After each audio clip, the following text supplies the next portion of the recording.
I'll share the link again Okay. on Twitter. Hi guys, I'm Katie Room from Periapsis Press, and today we did some experimenting with our setup, and it did not go well, which is why we're a little bit later, starting a little bit later than I had initially said. But we have a grand plan to share with you some of the books and media and fun stuff that we got for Christmas, and we would love to hear what you guys got. And we thought it would also be a good opportunity, since people are talking about this, to sort of revisit our thoughts on, I guess, in general, and sort of where we stand with the whole debate that's going on. I think sort of inspired by some of the conversations started by, I think, EBS and Eric July. But I'm not completely up to date on what they are doing. So, and David is in control of all of the stuff today. So, yeah, and I'm just quick sharing a link now that we're live, and then we can get started. The crux of the problem is that I left my power cord at David's parents' house. Okay, and we've got a guest. Hello, Patrick. How's it going, You're guys? there. We've made you wait for a while. Oh, just terrible. Is this the Wisconsin team that I've been? So he's talking. Sorry if. Oh, here we go. Hey, sorry. Can you talk again? There we go. I can talk again. Okay. Thank you for giving me voice.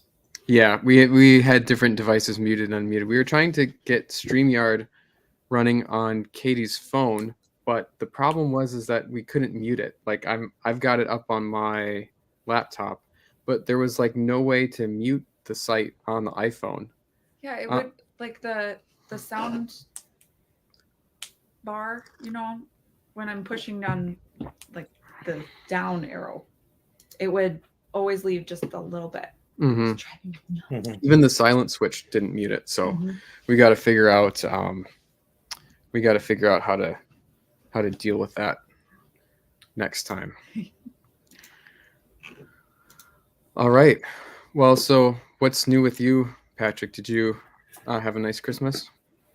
I did have a nice Christmas. It is a barren wasteland of no snow here, so it was a drizzly Christmas for us.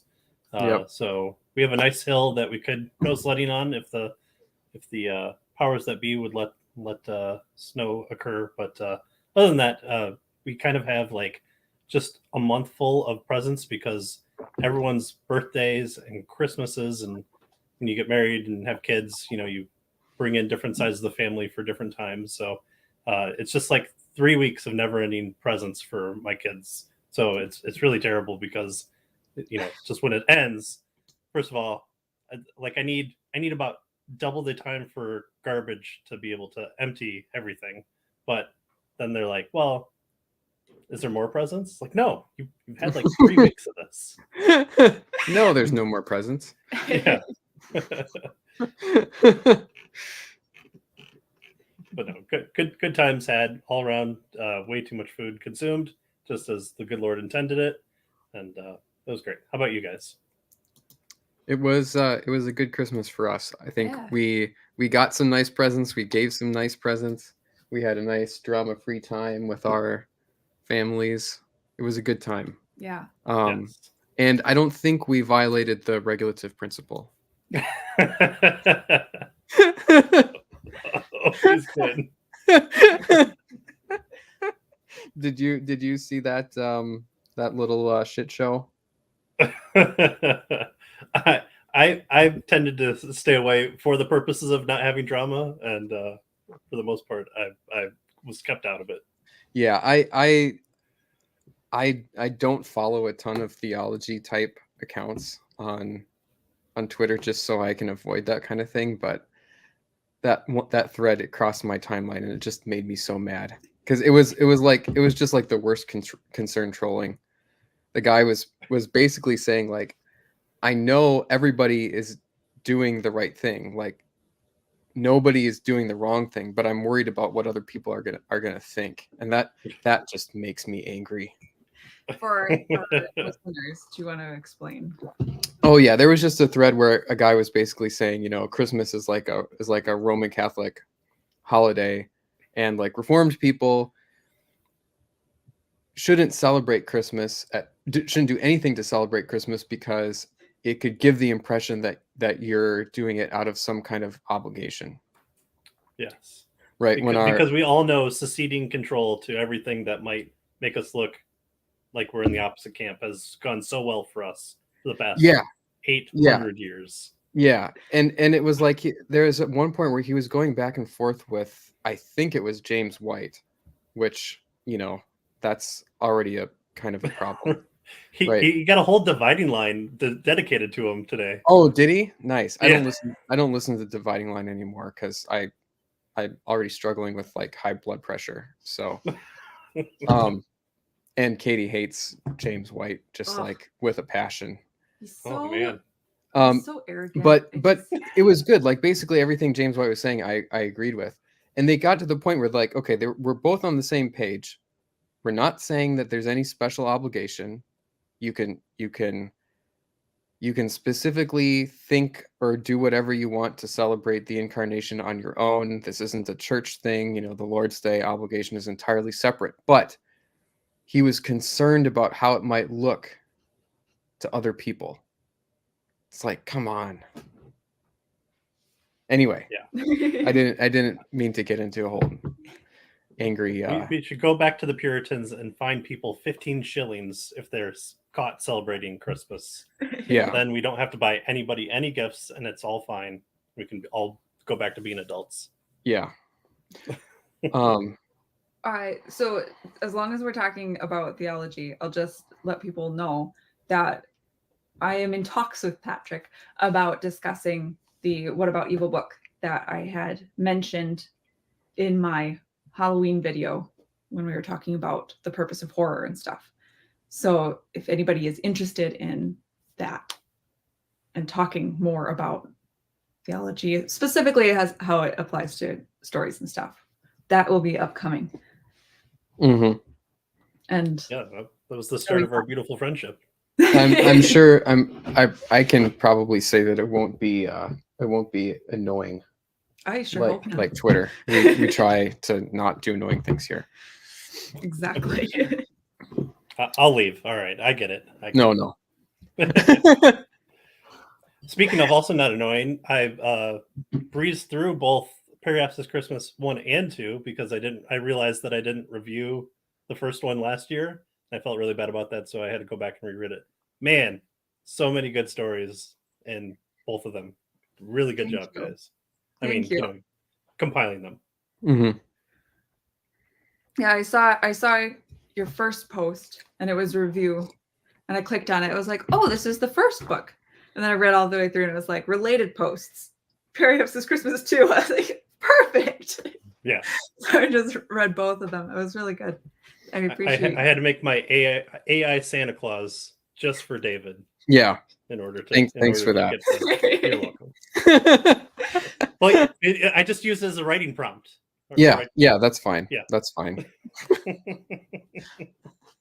If other people want to use AI art to sell my stuff, that's fine. I mean, you can sin in that way. It's not my problem.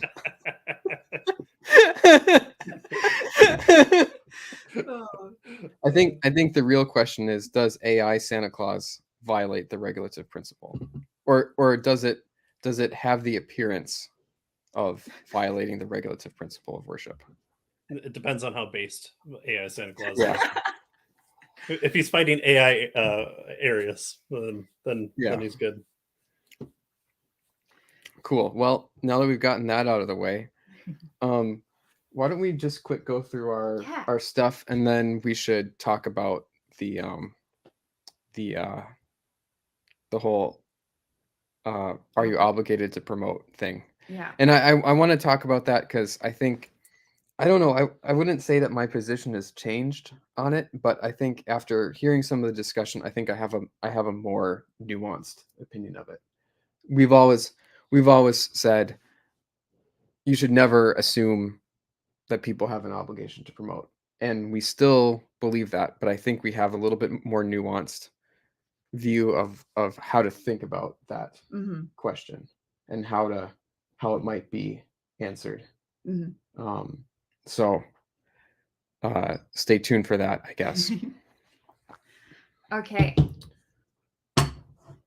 So yeah, we got just on the sort of thing that we've done on the show. I'm gonna make Patrick small.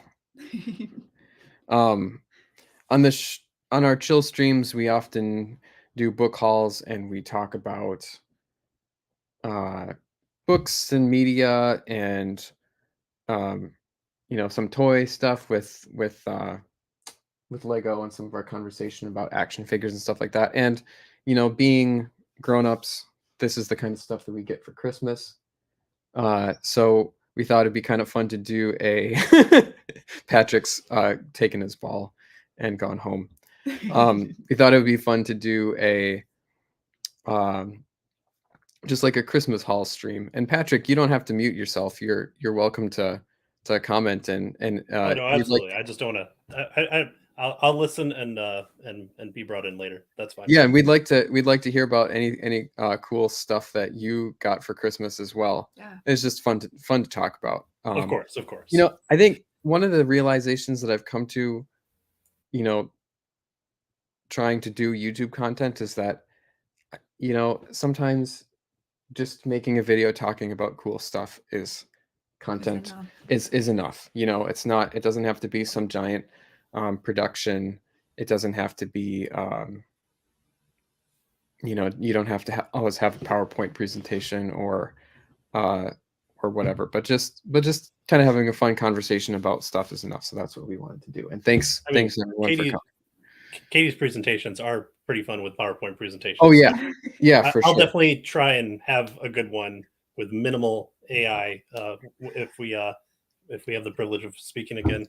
But yeah, I mean, just watching your guys' book hauls. I mean, that's as close to Christian pornography as I can get.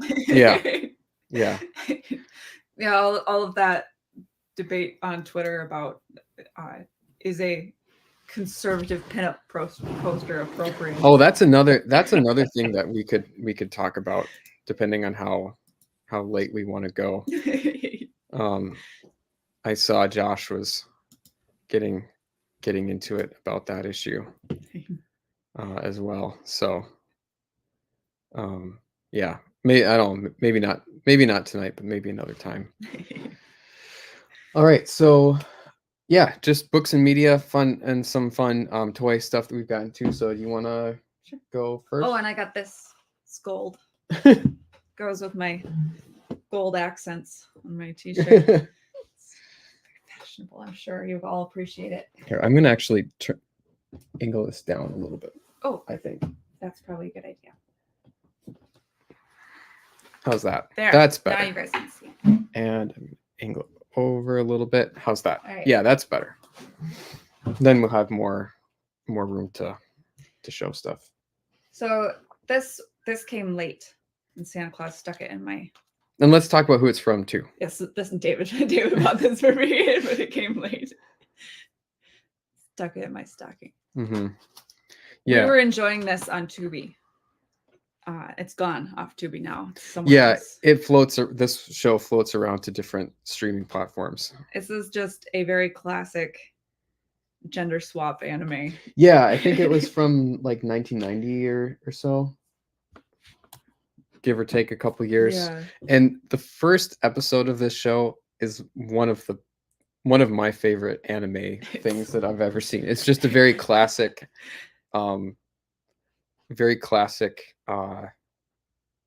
anime, like all of the tropes, the sort of lighthearted way it deals with sex. Yeah.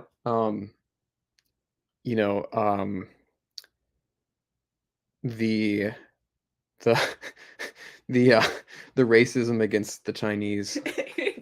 Basically everything is in there. And it I would say it started to lose a bit of steam for me farther in, but I kind of want to rewatch everything in this first season.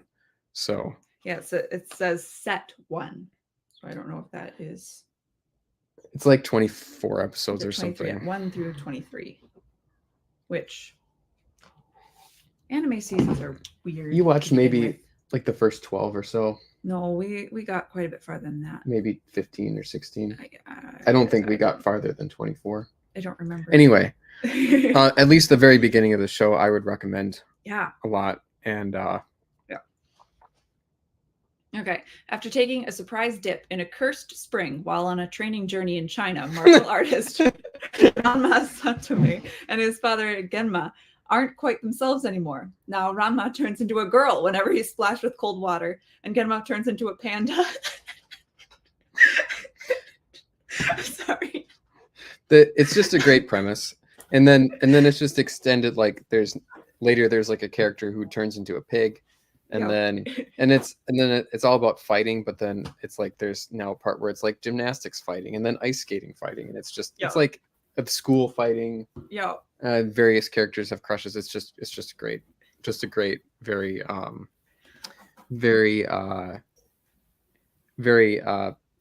prototypical anime comedy fighting, and the fighting in it is really It's really nice. really well done. It looks it looks really nice and is very cool, like very well animated. So great show. The thing with anime is you can never not sound silly describing whatever it might be. Mhm. You know, Well, okay, like there's these guys and they swing around on things and they have to cut these naked people, but they're only naked because they have no skin. And it's some of the best anime that has the best action is going to make you cry pretty much at the end of every season. They're not Sure, just- I want to watch they're that. like giant naked, right? Yeah. Yeah. Yeah. Or this schoolgirl has a sentient outfit, and then she fights people with a giant pair of scissors. and the enemy cult group is called Nude Beach. Right? Like it just, but I mean these are all comedies too, right? Like that's the thing, is it's not That's true. it's not supposed to be taken serious, like super Well, seriously. Well, I mean they're overtaking the comic book industry, so Yeah. The other thing that one of the other things. What? Sounds like somebody's loose in there. Oh, that's fine. That doesn't hurt anything. David got me this whole set on Blu-ray, including a 3-movie collection. And I think I've only seen one of those movies. So I've seen 2 for sure. is the third one the one that just came out this year? I bet it is. Lassie Comes Home. Yeah. Yeah. Lassie Comes Home is 2. This is Gus. Okay. And you haven't seen that? I haven't seen that. Nice. Awesome. But I've seen the musical. Yeah. Yeah. Psych the movie, Psych the musical, Lassie Come Home, and Psych 3. This is Gus. So 3-movie collection plus the musical. I'm pretty excited. David says that they did a Yeah. So I was reading the Amazon reviews, and they said that like the original couple seasons on DVD weren't transferred very well, and I agreed with that. Like that was my impression of them, and they've been remastered here on the Blu-ray, so they should look a lot better. That's something to note about, a lot of TV shows weren't like recorded or saved or broadcast at a higher resolution than DVDs, really. So you aren't necessarily going to get a lot more out of a Blu-ray version unless it's been remastered. But they said that they did remaster those, so that's kind of a neat benefit to the Blu-ray version. Well, and even so, like, and most of them are 4:3 resolution instead of 16:9. But because of the quality, they'll be able to do the 16:9 or at least high definition it. So you'll see like boom mics in there if they just kind of upscale them and then put them out there. Or if you ever watch the Blu-ray version for TNG, like you'll see the marker post for where the actors have to step into frame, and it's really funny to see that. Just all the like little proclivities around the set where you're like, oh, that looks really cheap, but not in like 1995 watching this on a resistor TV. Do you want to do anything, or should I keep going? Yeah. I'm happy to. Oh, why don't you keep going? I left one of my things upstairs. I need to go grab it. One of my sisters got this for me.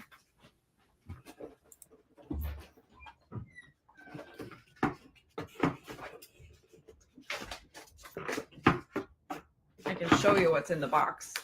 Oh. Tells you nothing. She got me one of these build your own book nooks. So this one is The Secret Rhythm, and it's full of like musical stuff. But you build all of these little pieces of the room out of like punch out board. And this one is wireable. So I'll be putting wires in it, and it will turn on. It will have light. I like stuff to put in my bookshelves. So. Oh yeah, that's a cool bookish thing to show. Yeah, they have a lot of different ones. No, that's made out of like the wood kind of punch out. Yeah, wood. Yeah. So a couple of years ago, I got Katie a mechanical dragon that you can build out of wood. Need to build. She still needs to build, so I'm hoping that we'll learn some things about the wood like punch out kits from those. Yeah. Maybe I'll chill stream it. Yeah. All right, you want to go? Yep. All right. So just since Katie showed a couple of movies, one of the things I got from my parents that was on my list was Hunt for Red October on 4K. This is one of my favorite movies, and I hadn't seen it for a long time. I have the DVD. I've had the DVD version for ages. And then I think it was on Netflix a year ago or so, and we all watched it together. I think that was the first time you've seen it. First time I saw it. And it's just a really, really great movie. So this is one that I wanted to own, and I'm looking forward to watching again sometime soon. Yeah, it was great. Yeah, it holds up really well. I like the locations in it are all interesting. Like you feel like you're on board a submarine. It's just interesting characters. They don't make it feels real, like you're in real spaces because it's not computer generated.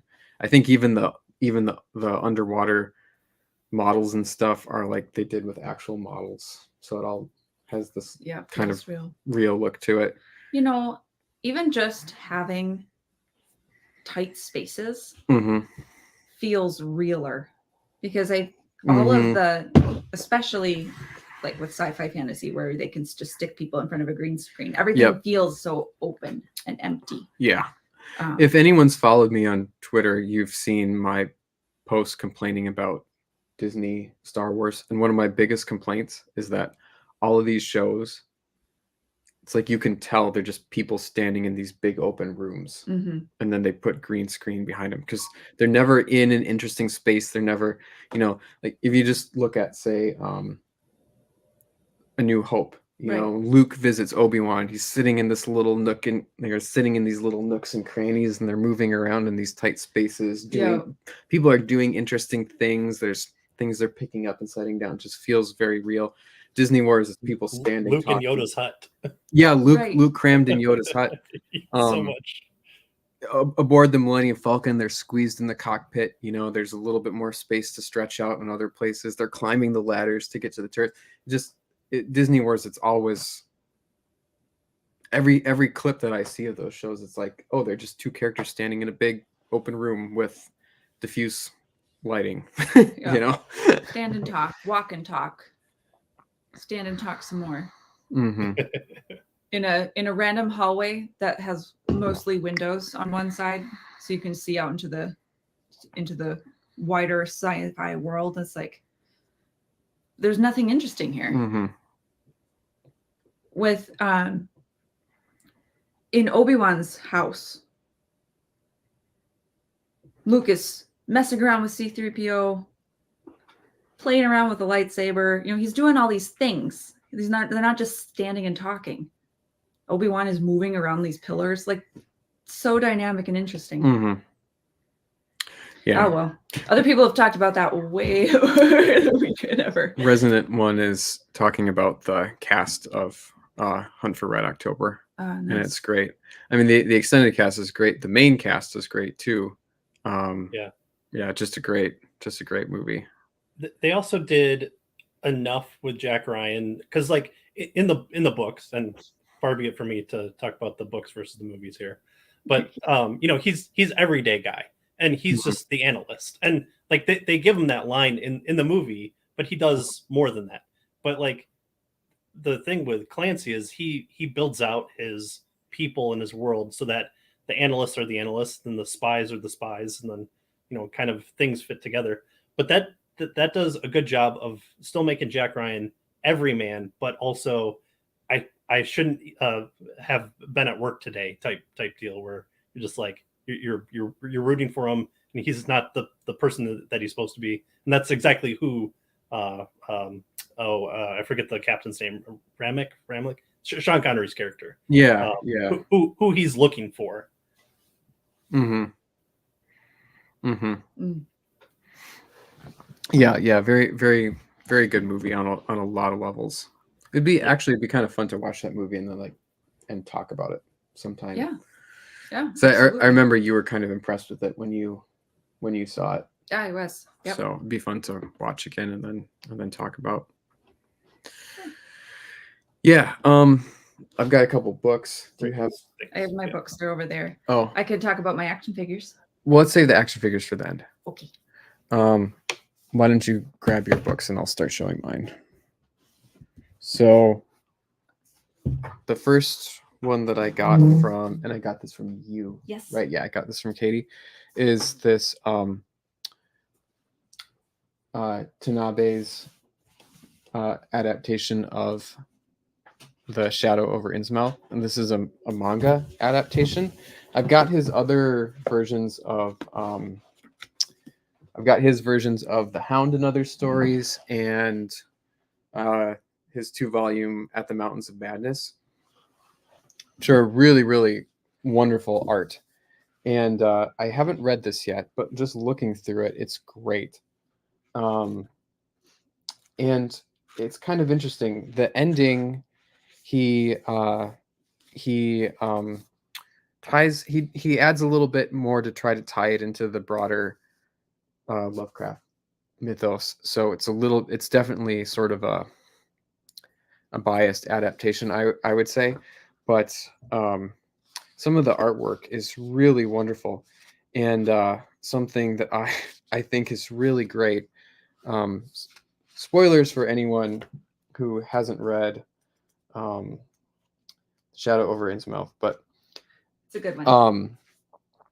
I really like how he portrays the Innsmouth look. It's not necessarily how I would do it, but I kind of like looking at adaptations where you get to see other people's ideas. So, you know, here's the main character, and you can see he's starting to see the Innsmouth people, and they have a very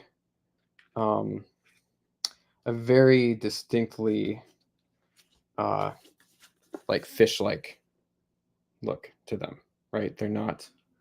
It's not just, oh, they sort of look like a fish. They're very, very fish-like. What, like round eyes and kind of downturned face, mouths. Yeah.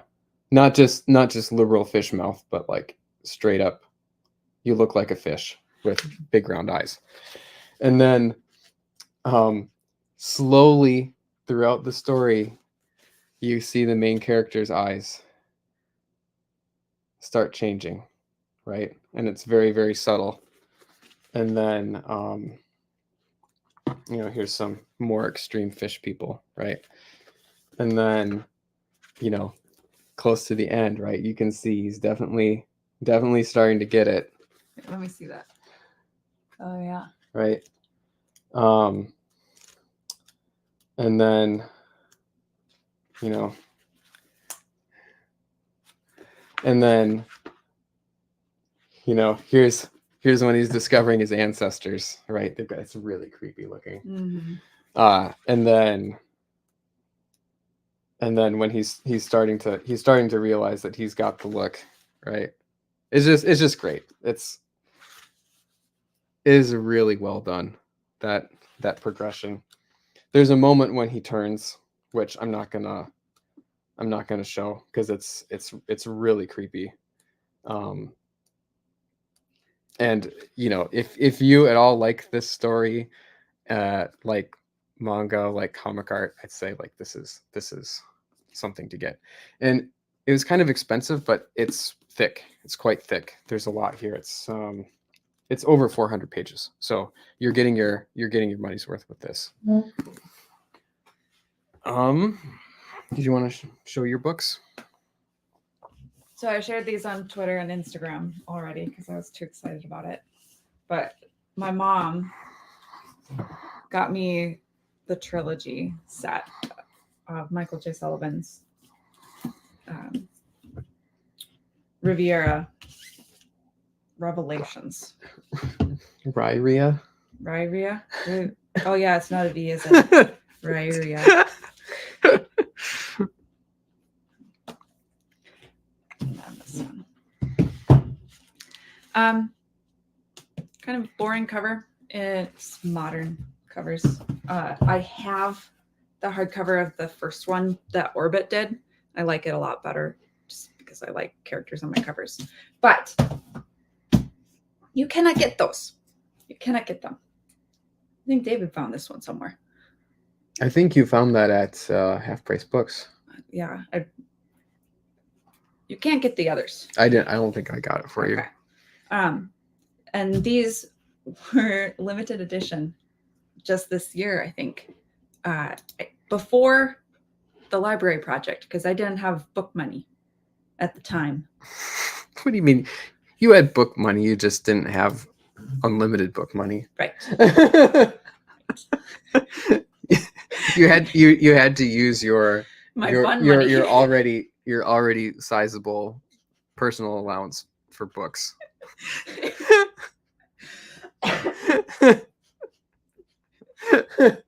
I didn't have this much. My mom switched in recent years to doing one big gift for each of us, as opposed to she used to do. Yeah, last year I got Akira from Katie's mom. Yeah, it used to be each person in my family got like 6 or 7 gifts, and it took all day because we would all watch every person go. These are also signed. You should. Oh, that's right. I'm signed in as you here, so we would see if there's more. Yeah. Okay. I'm very excited. Very excited. I have not looked to see yet. It does not look like it. Okay. So in this one, in the back is printed an interview with him. And sorry, just a second. Yeah, okay. Sorry, I wasn't seeing the microphone go green at all. Yeah. And reading it, he sounds just like an Iron Age like indie. Particularly, well, he was kind of an indie. Well, he self-published these originally, and then Orbit picked him up, and these are published back under his own publishing house. So I wonder who he got to print them, if it's just basically like Ingram Spark. I don't think or so. He got I think it said his own printer, like a different printer. I was actually looking at that. It says yeah, they don't have the print on demand thing in the back. Yeah.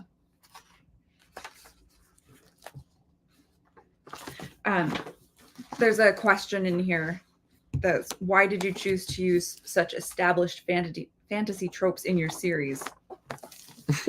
And his answer is basically like, because that's what I wanted to do.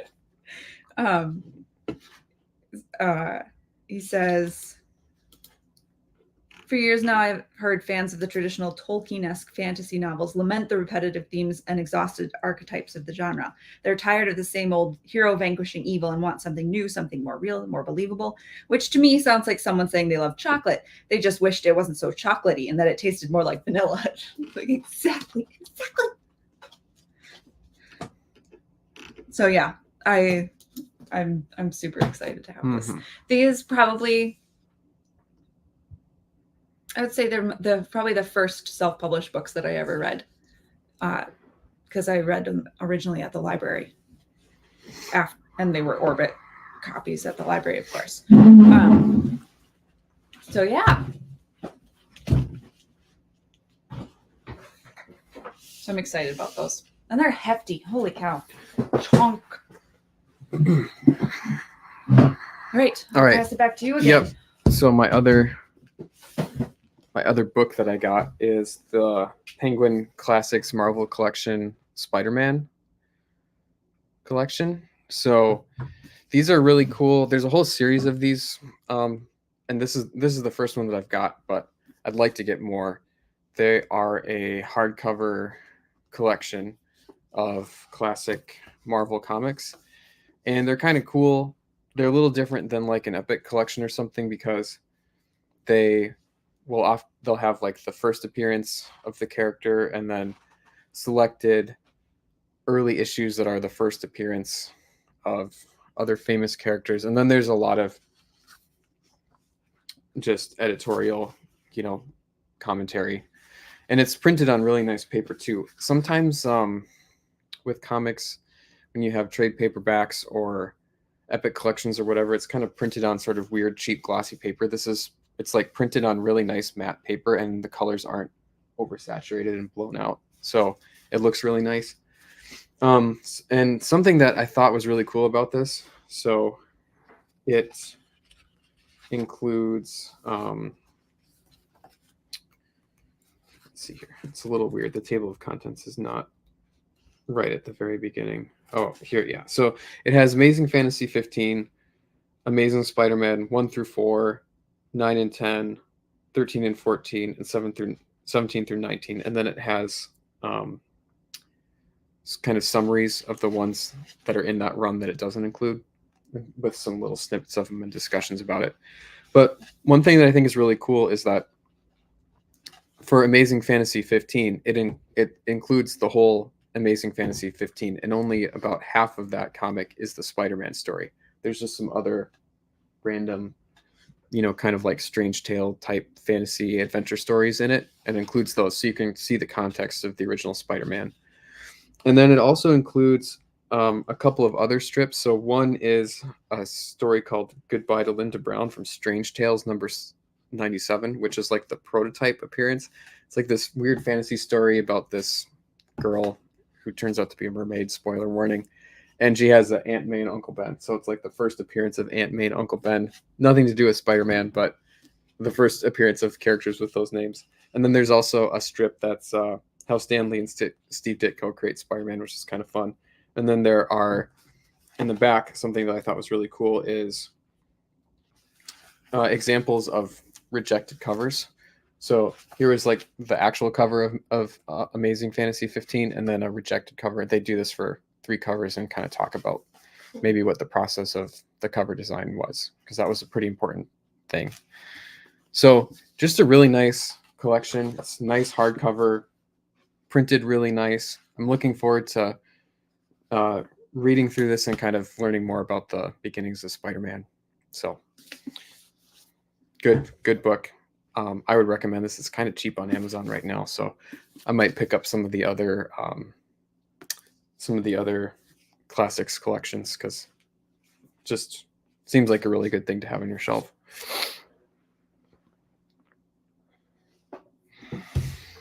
Okay. All right, I've got Legos and I've got. Let's do the Legos. Okay.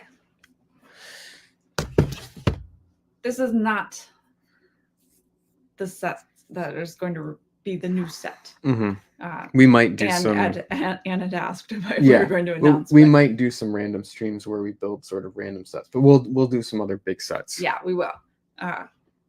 There just happened to be smaller sets that we each wanted. So Mhm. And in this case, not a not so small set. But right. Dude got this for me. This is the Tranquil Garden set, and you guys know I always cast shade on the botanicals, but this one has this isn't really a botanical. four. No, it's- not it's really. icons. It's got 4 different trees, including the bamboo, I should say, and then little house build, tea house, Mhm. and a bridge. So I'm excited about this, Hmm. and it goes with my what is that, forge? Yeah, Dragon's maybe I can get Forge. Katie to give me the pieces for the pot thing that it's in. Yeah, maybe. I gave you the other one, didn't I? I don't know about this one though. This one looks like it might be built in a bit more. Yeah, well, I'm sure. Because the way that it's built is each of the larger foliage pieces has like a brick bottom, It's kind of and then it modular. slides in so that you can arrange the garden however you want. Hmm. Gives We'll you see. room Some to interesting walk your pieces there spirits that I haven't and, seen. be able to Oh. save your parents who are pigs. Sorry. Sorry, can you say that again? It gives you spots where you can wash your spirits and then save your parents who were turned into pigs. Yeah. So I saw that as a kid. So I would have been in 5th grade on a bus trip. And I was not close enough to hear what was going on. Freaked me out. And I honestly haven't gone back to it. I know I must sooner or later. It's like the one Studio Ghibli one that I'm just like, I don't know if I want to watch that again. Michael Caine got his jazz club modular building, Ooh, and now has a shelving problem that he's working out. classic. That's what Doug the Wise- top shelves are for. Doug Wise wonders if they're cherry trees. There's 2 cherry trees. And I assume they're cherry trees because they're pink. Yeah, cherry blossom. Cherry blossom. Yep. And then there is like a pine ish one. There's bamboo, and then there's like I don't know what kind of tree this is. It's kind of like a twisty knobby one, which I definitely saw a lot like that in Japan, Mhm. like in Hakone and stuff. That's cool. but- It's using the fern pieces from Rivendell, but upside down to do that pine tree. See Oh, that? it is. Huh. Yeah. Look See, at that. Rivendell, I think these were actually new pieces for Rivendell. I think they're ferns. pretty They're recent. pretty I- new. I think I've seen. I don't think you have any other sets that have them. Anyway, What have you done? I've destroyed Rivendell now. Anyway, it's kind of a neat. So there's some nice part usage in there, I would say. Yeah. So yeah. So we might do a joint building stream where we each work on our own project or something. Yeah. We'll see. So I'll show. You can. work on I can fixing fix that. it. So Katie got me this Lego Batmobile. So this is the 1989 Batmobile, and I have a little. I don't usually do too much Lego superhero stuff, but I have a little collection of Batman stuff. A year or so ago, or longer, Katie got me this Batmobile for my birthday, which I have not built yet. Because I've just been so busy. It seems like whenever I have time to work on it, it just gets taken up by something else. So maybe we'll do a stream or a couple streams where we build some Batmobiles and add them to my Batman collection. All right, action figures. Action figures. All right. Dave got me some fun ones. Mhm. So first off, this came in a grab bag from in my stocking. I can't remember this character's name. But that's from Demon Slayer. Slayer. Something Japanese. What? I mean, it's just called Demon Slayer, right? Or No. Kimetsu. Kimetsu Yaiba. Yeah. Kimetsu no Yaiba. Something like that. It's like watching My Hero Academia with my kids. I have to remember Japanese names, superhero names, and superpowers. And I also have to make sure that when half the characters on screen, I've got the mute button ready for when they say curse words. I'm like, how am I expected to remember all this? I've got a little like cheat sheet that I've always got out. Like, okay, the frog girl is this person. I mean, just watch it in Japanese. Then you don't have to Kids worry. aren't old enough to read yet. Speaking There you go. Problem solved. Right. Speaking of localizers ruining everything, I hear they're being replaced by AI. So Yeah, finally a positive use for AI. I know that Royce from A Drink with Crazy had a video about how it's actually like it's not a good thing, but like I can't take it seriously. I'm like We're sub people. yeah. So So I would be pretty cool with a very rough subtitles yeah. at this point in my life. I just learned Japanese better. So Yes. that guy. So, and I can't remember his name. Yeah, but this is from the McFarlane Demon Slayer line. Yeah. So McFarlane. Katie had already. I have. Sure, I'll grab. Yeah, thank you, She had gotten the main guy before. main guy. So this was McFarlane's. I think this and My Hero Academia were McFarlane's first big foray into actual anime, because they'd done an Avatar line in 5 and 7-inch, and they're doing this now in 5 and 7-inch. So these are the 7-inch ones. Yeah, I really like how McFarlane, and I don't really know too much about action figures otherwise, but they have this. Excuse me. Sorry. They have this hinge in the foot. Yep. That allows some really nice posability. These guys, because of their clothes and the fact that McFarlane made them just part of their legs and stuff, they're a little bit more difficult to position.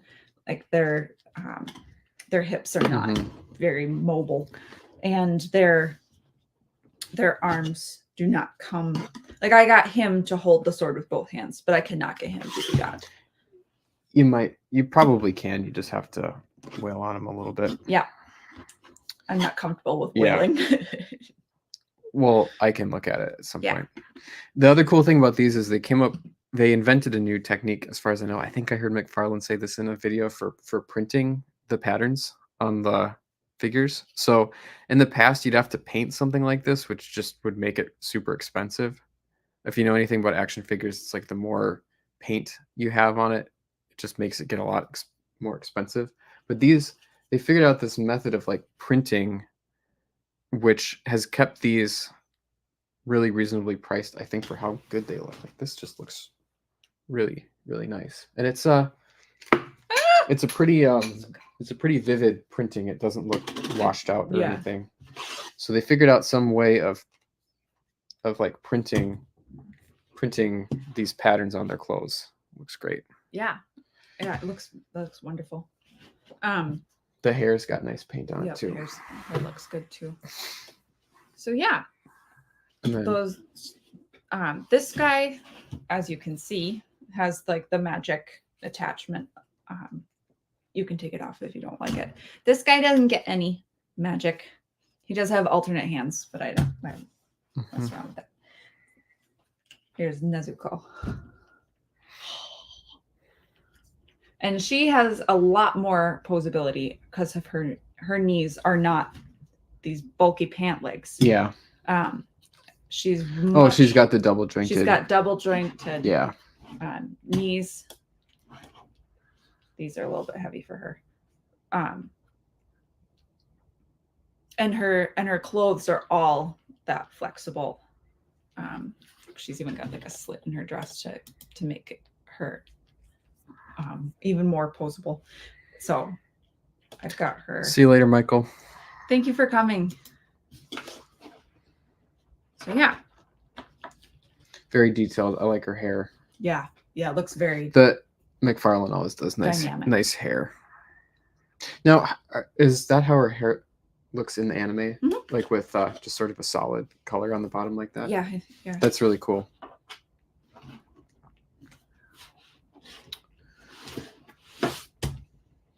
And she has alternate hands. I just like the magic. I can get her to pose again with it. There we go. All right. All right. So I got a McFarlane figure as well from Katie. So she got me this Ninja Spawn. So I've been collecting the new, I guess it's called like Spawn's Universe line of Spawn figures. So this is the Ninja Spawn. I actually, earlier in the year, I found the gold label variant of this figure, which is like a Target exclusive at Target for cheap. I think somebody must have ordered it online and then not picked it up, so they stuck it on clearance. This is the original version. I actually like the original version a little bit better. He's like more traditional ninja looking, and he's also got the more traditional Spawn costume that's black. But he has, you can see his green eyes looking through the ninja cowl there, and there's maybe could use more paint on it at the bottom, but inherently with these figures there's compromises, and I think it overall looks great. Great variety on the shelf next to the other Spawn figures, which is what I like about Spawn. They all just look really distinct, and even like the different variants of Spawn, like Ninja Spawn versus Gunslinger Spawn or whatever, just are kind of different sizes, and they have different colors in their costumes and everything. So a great addition to the collection. And he really easily goes into some neat poses. So that's a good figure. And then from my parents, because I put it on my list, I got the new Black Series R2-D2. I don't talk too much about Black Series because I kind of was collecting Black Series last year through the beginning of this year, and then I kind of set it aside, and I've been collecting McFarlane stuff this year. But R2-D2 is one of the last characters that I didn't have, and I didn't have because the first version of this that they made in the Black Series was way too small. It was maybe like 2/3 the height, which is really bad because pretty much every other figure in the line is sized appropriately. Like Princess Leia is really short, Darth Vader is really tall, Chewie's really tall. You know, they're all about the right size, but they somehow screwed up R2-D2. And I knew that because they talk about what they're going to release, I knew that there was a new R2-D2 coming. He was originally released in the Return of the Jedi 40th anniversary series, and they put him in Mandalorian packaging. I kind of like this packaging better because you can take it out without wrecking it, the packaging, and I think the packaging looks cool. So it comes with a lot of accessories. You can actually store them inside him and mount them on, and he has like the foot that comes out the bottom and looks really great in the package. Looks really nicely detailed. This foot is a little bent out looking, but I think that will be easily fixed with some warm water if it doesn't just bend back. But he's our son's favorite character. So yeah, he was very excited when Dad got this. Yeah, he really wanted to get him out and haul him around, and he was kind of distracted until he got to open his big present from my parents with this. So yeah, I'm anxious. I can't imagine Star Wars having quality control issues. That's just unheard of. Oh yeah, and I mean, just parts being slightly bent in the package is something that you just get with action figures, so it's not a huge deal. It might even pop back as soon as I take him out. So Yeah. So yeah, one of the only sort of main characters from Star Wars that I don't have. So I was really excited to get that.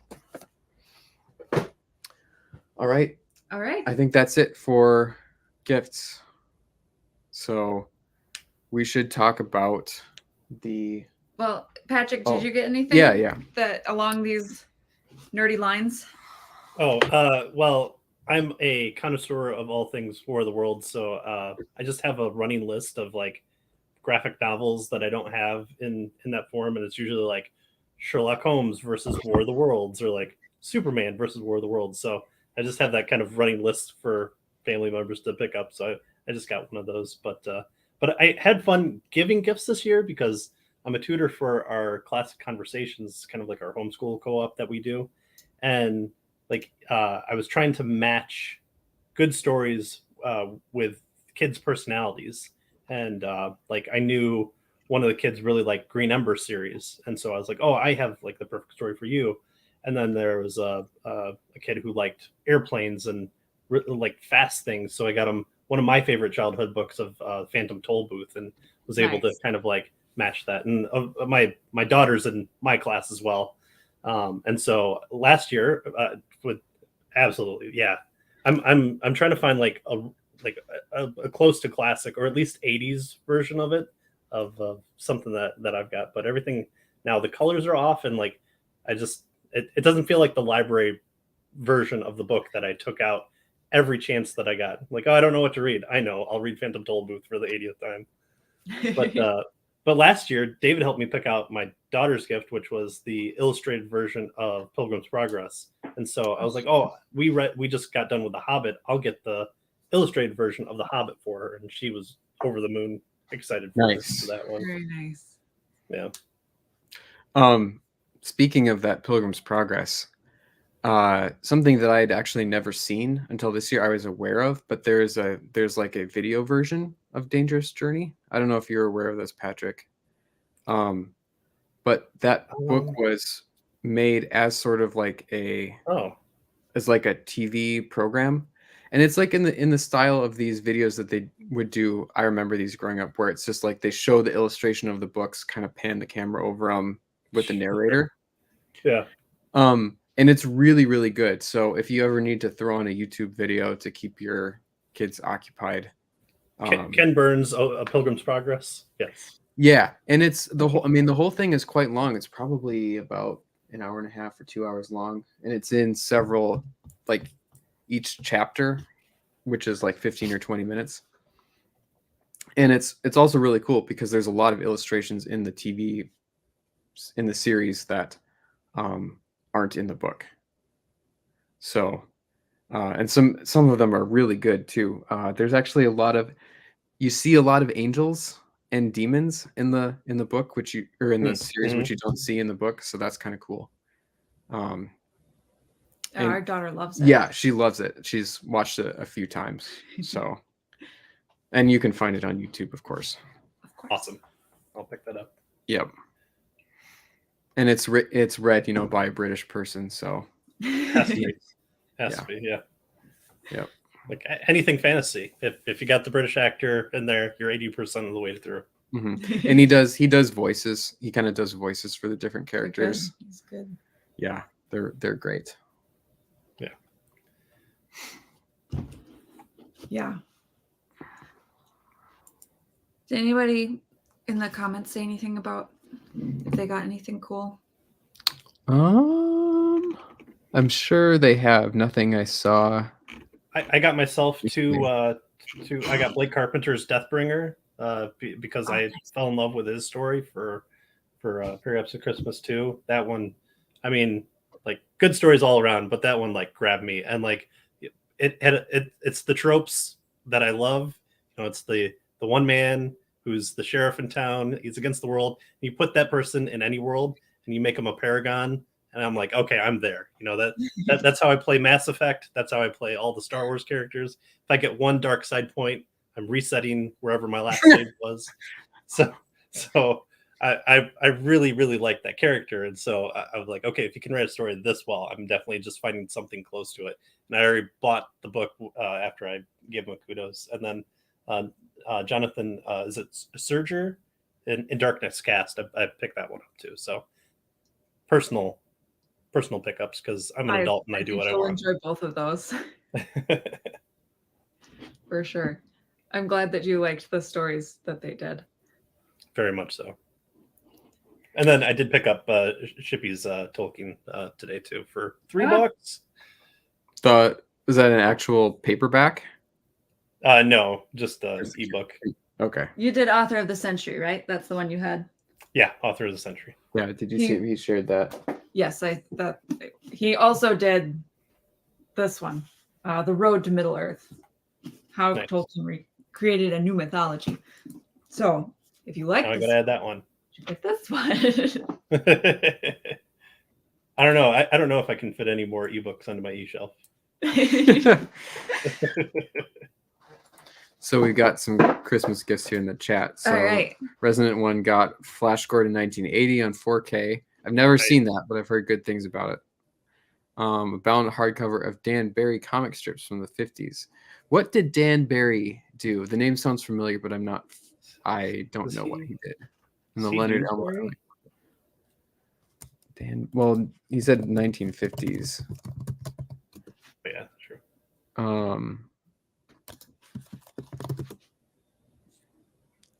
Okay. Yeah, I don't know, I guess. And then Anne Pinkava, and Resident One also says that he is a fellow Phantom Tollbooth appreciator. Anne Pinkava says that she got a portrait of the Queen as commissioned by the Worshipful Company of Fishmongers. I'm not sure what that means. Mark Miller, X-Men, nice. Howl's Moving Castle blanket, and a Matt Murdock action figure as a lawyer with a brick.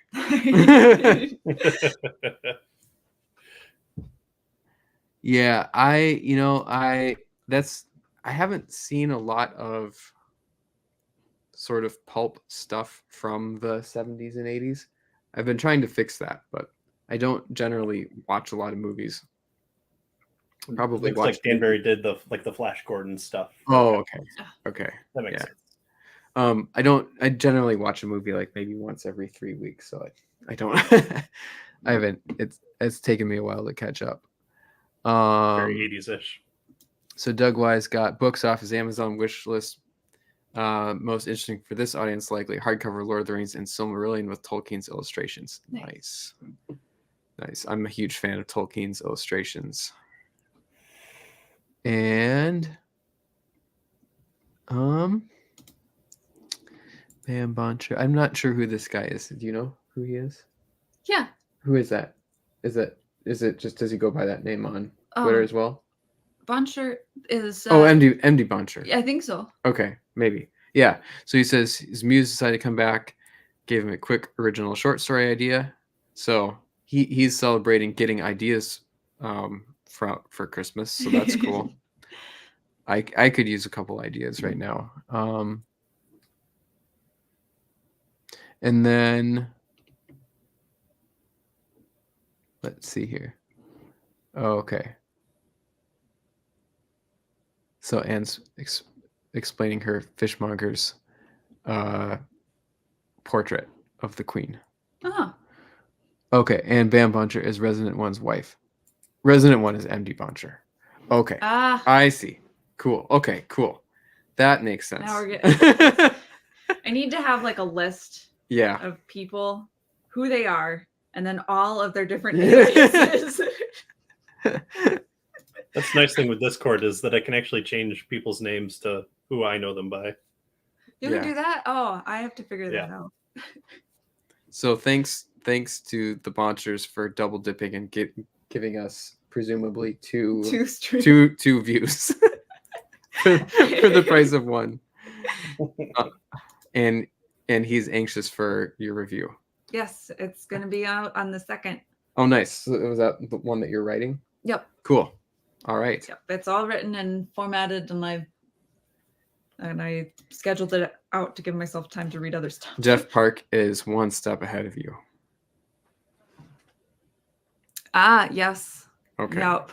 See, I'm not in that Gilded, so I don't know anything that goes on in there. Well, you don't even have to pay $1 a month to buy me a coffee/file over. Yeah, I weaseled my way into that that Discord. So Guilty Gearhead says hello. Hey, thank you for coming.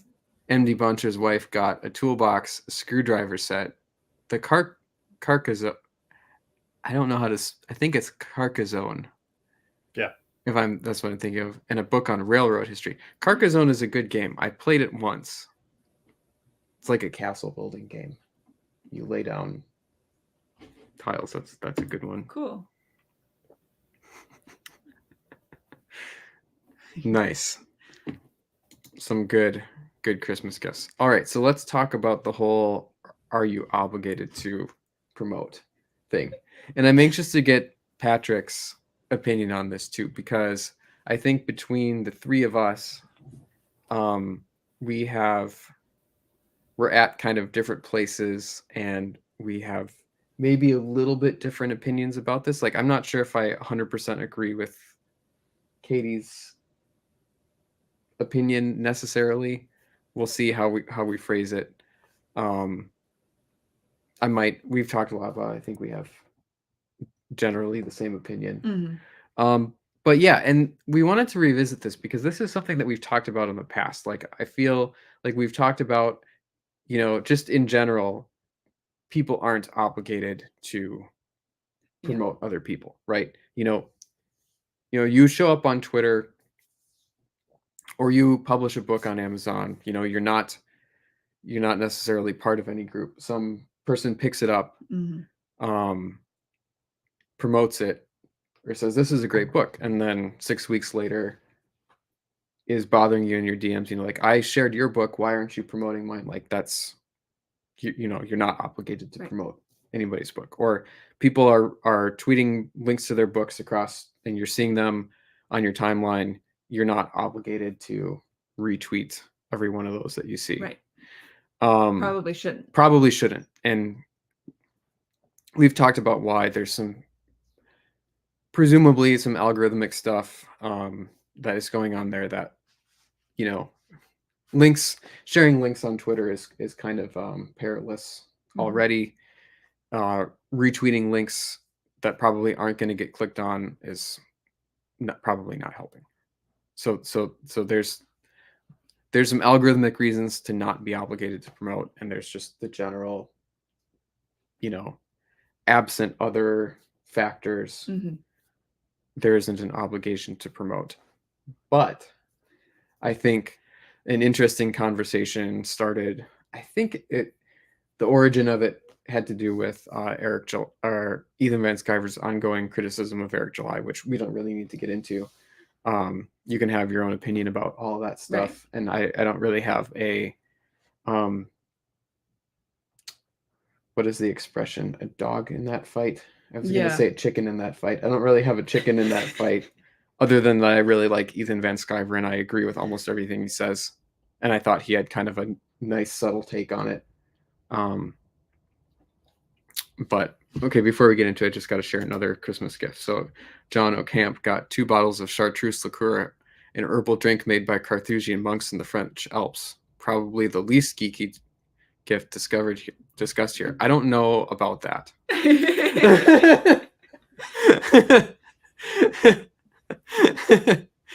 When I learned that chartreuse, the color, came from an actual liquor, I was horrified. That's all I think of whenever I hear anyone talking about chartreuse liquor. Okay, so what was the opinion that like, how did you, because you kind of started seeing wind of this discussion. I think you hadn't listened to some of the live streams that I'd had, right, where Ethan was talking about Eric and that context. You were starting to see other people talk about it. So I saw EVS on Twitter started talking about it, and I was like, okay, this is comic stuff. And I try not to get into too much comic stuff because my thing is really prose. And as soon as you start talking adjacent to comics stuff, you get flooded with people being like, hey, I have a comic. Will you review my comic? And it's like, I would love to, but I don't review comics. Mhm. But And just as a side note, if any comic people are watching, it's not yeah. because we don't like comics. right. I really like comics. Katie enjoys comics too, but Katie, in her reviewing capacity, she's got a lot more sort of professional and lifelong experience reviewing Right. prose. She studied it in school. I don't really do a lot of reviewing myself. I will definitely share and talk about stuff that I do like. Yeah. And I've talked about comics and promoted them on other channels and stuff in the past. I'm also not an expert. I've come late to comics. I've only gotten into comics like maybe the last 3 years. So I don't really have the tools necessarily to critically Yeah. analyze No, comics. I was talking about this with Hojo on Twitter. He asked me if I did Mm-hmm. in one of my threads, and the gist of it for me is like I have a lot of reading experience in sci-fi fantasy Mm-hmm. novels, right? That give me instincts about how I feel about something Mm-hmm. that I can then examine. And you're and more talk aware about. of tropes and I'm aware of conventions and tropes stuff. and conventions. And that's all from like I- doing a lot yeah. of reading from since I was very young. I'm not. And I, like David, Yeah. have come to comics quite late. I'm I not- enjoy them, but I don't have all of that. Yeah. That innate sense of, oh, this is a hallmark back to this Yeah, yeah. trope or this archetype And it's- or this particular and art Yeah. adds a whole nother thing to it. And it's kind of the same way with me. I mean, like I'm not super duper widely read, but I'm at least aware on some level a lot of the history of like sci-fi and fantasy, and you know, I don't have that level of Yeah. experience with comics. Yep. There's just so much of it. Right. My analysis of a comic would rely heavily on understanding comics, the book, right? So I fear that any review that I would attempt would come off sounding like a book review from a freshman, right? Like, so it's really more of a me reason that I'm not reviewing comics. But then I saw Royce go back and forth with him. Just a second. We missed a Christmas gift. Guilty Gearhead got Axis and Allies 1940 Pacific 2nd edition. Ooh. It's been difficult to figure out. You know, just a quick note on this. I never really played the board game, but me and my friend used to, in college, we used to sit and play this little computer game version where it was like Axis and Allies, but on simplified maps. Ooh. And that was really fun. And it was a good way to learn the kind of the calculus of the battles, because it's kind of like Risk, but a little bit more complicated. Okay. So I forget what that was called, but if you search for something like that, that might be a fun way to get more familiar with the rules. But I don't know if that's helpful or not. Okay. Cool. Oh yeah, so I saw him go back and forth with Royce a little bit, and it just seemed like they were talking past each other. And And what position did Royce take on this? nobody's obligated. Yeah. And that's And I think we all agree with that to a certain degree, right. right? Like there's no general obligation, Right. you know? The thing is that one person says, I think everyone should X. And the other person says, well, nobody has to X, right? Mhm. And that's fine. They're both right. Mhm. Right. A completely separate, and I think an example that everyone is going to be like, well, of course, at least in my audience, is like, I think everyone should read. Mhm. Right? Yeah. But no one's under obligation to read. Yeah. And there's it's kind of dumb that we have to talk about this, but different people have different meanings when they say somebody should do X. Yes. Right? Like when I say that somebody should do X, I kind of mean, well, I don't really think that you should have to do X. I think that there's benefits to you doing X, and I kind of wish you would, but I don't know if I would even force you to if I had the power to force you to, right? I Right. think everybody should do what they want, right?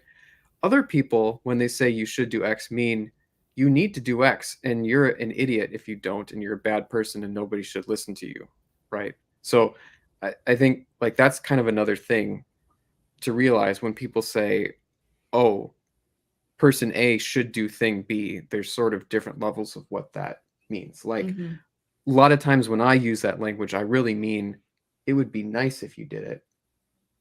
And then I have to qualify it. Like we're going to get into here is I think we're going to get into qualifying Yeah. the sense in which there is an obligation to promote. But other people will be very free with sort of like telling random people to do things. Yeah. And I think I have a pretty clear example of this that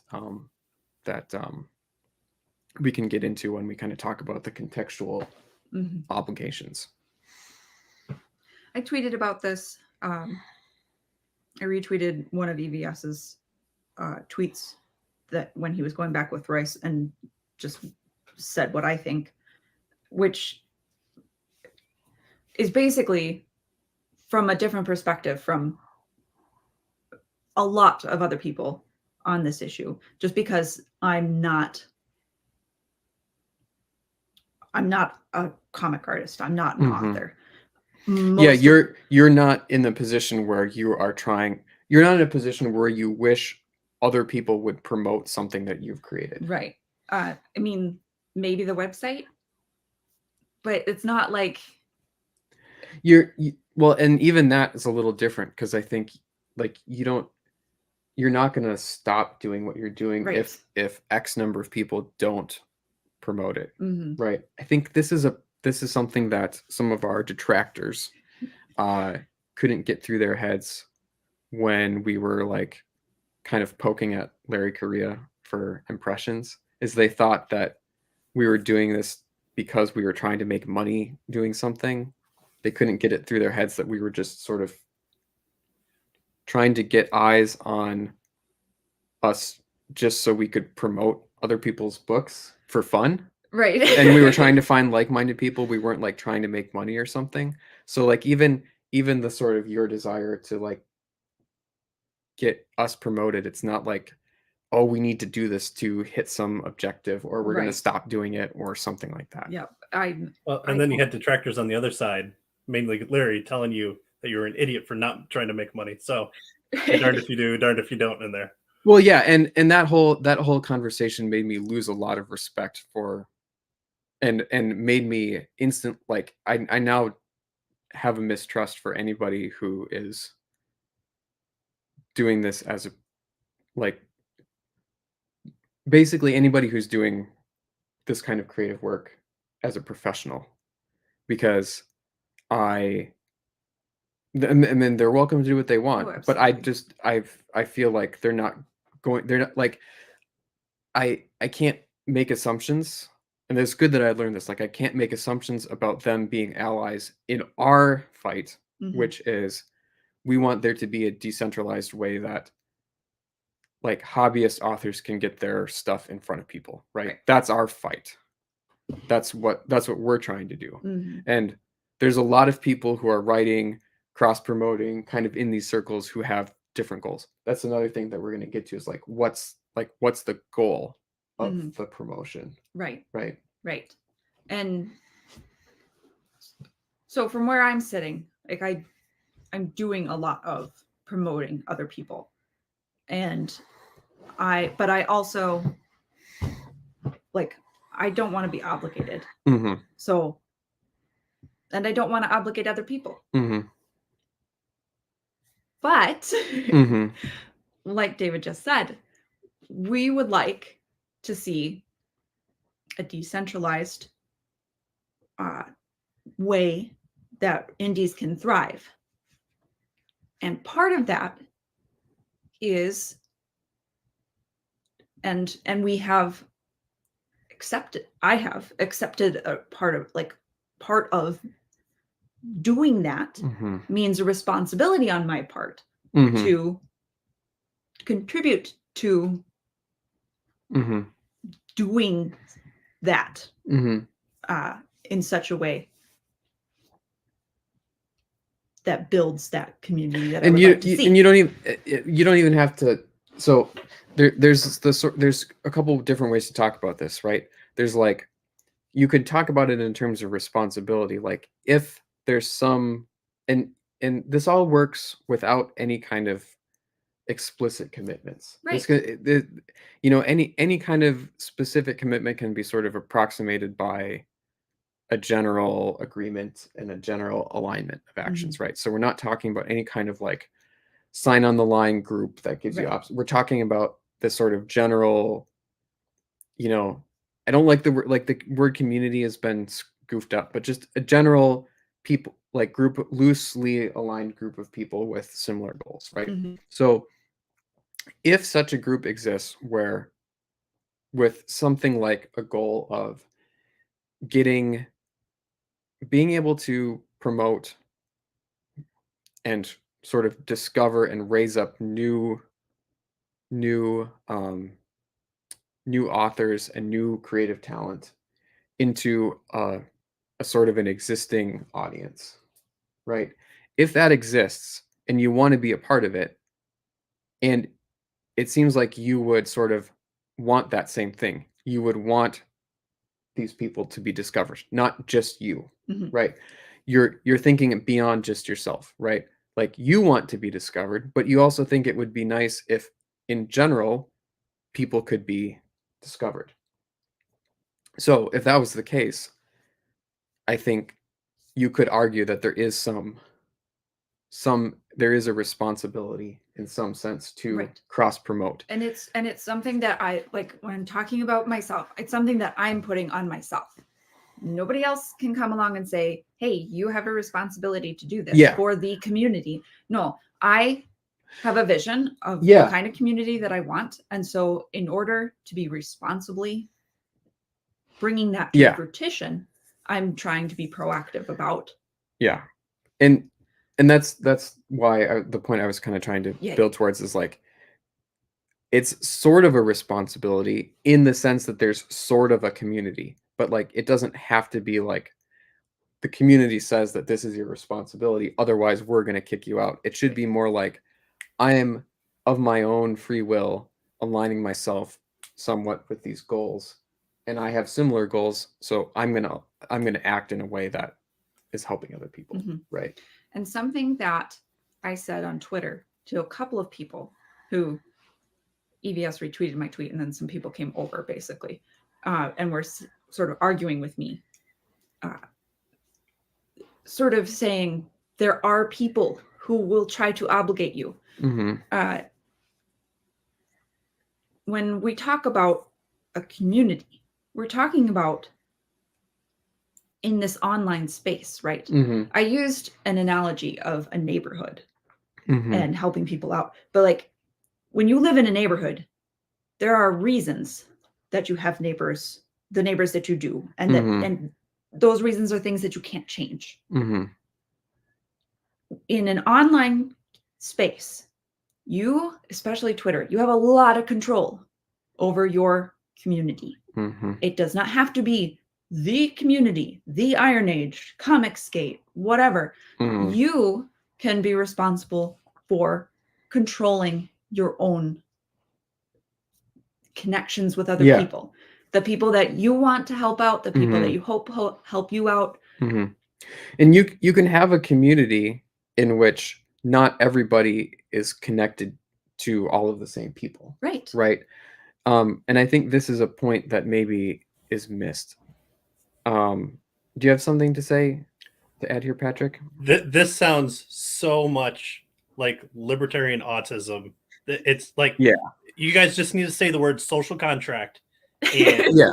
Hoppianism, and we are there. We're Maybe- talking about the same thing. Maybe you can help us out with some of the more general ideas, Patrick. But I think Yeah.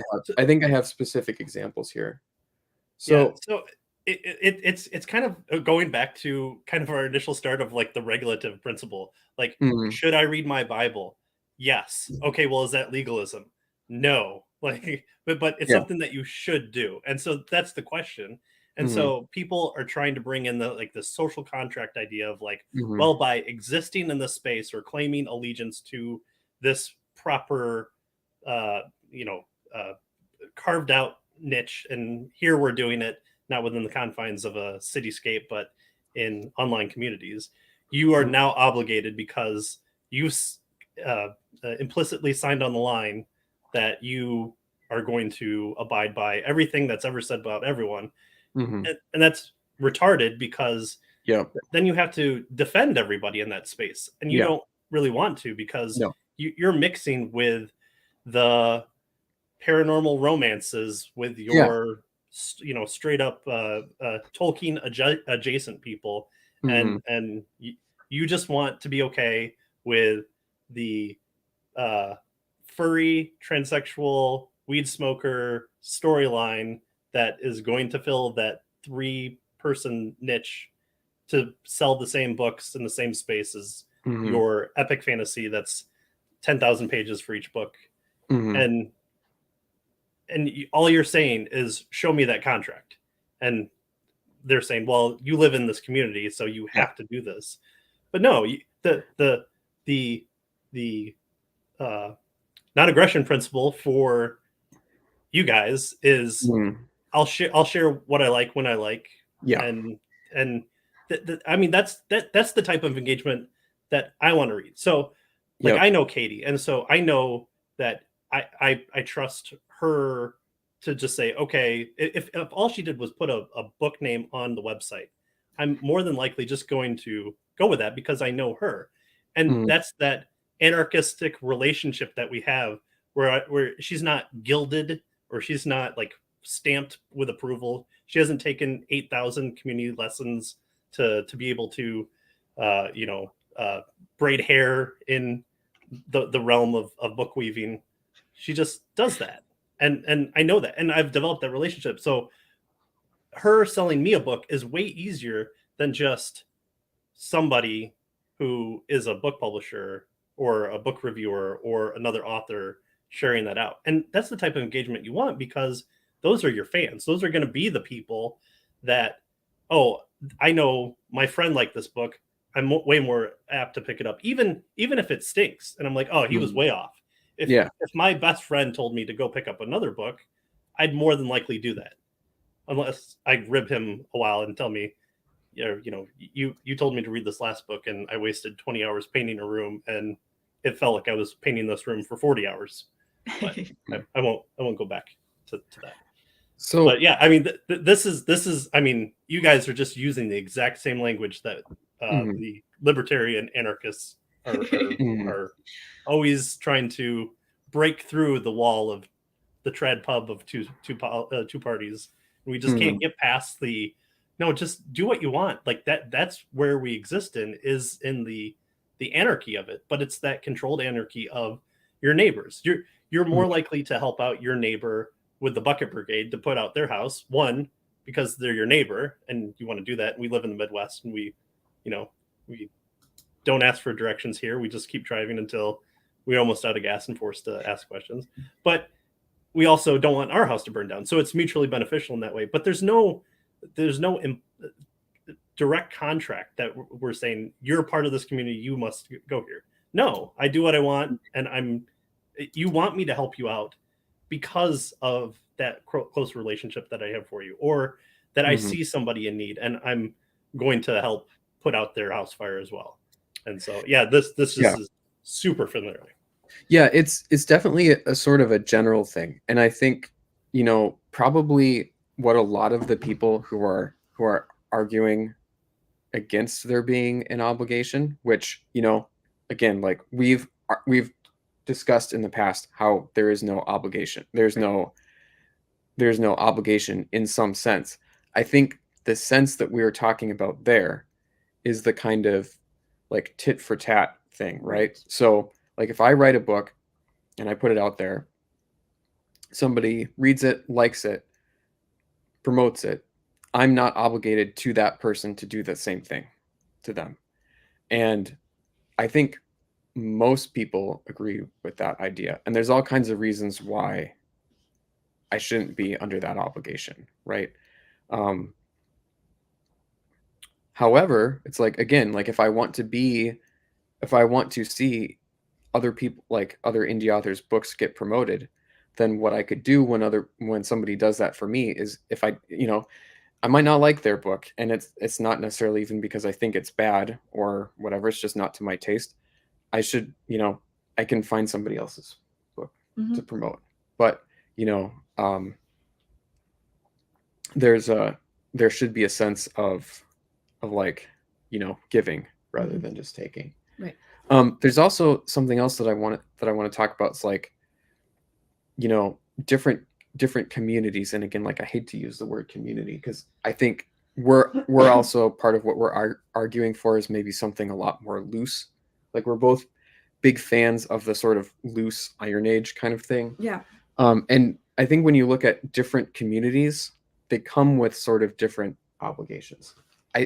My view of the whole EVS versus Eric July thing is that, like Ethan's view of Comicsgate, it isn't just a hashtag, but it's like a group of people that have the shared value of wanting to promote comics. And I think Ethan is a really great example of this because he does so much work to promote other people, right? And again, like, people have all these different criticisms of it or whatever, but that's something that he is very obviously dedicated a lot of his time and effort to, is like promoting other people.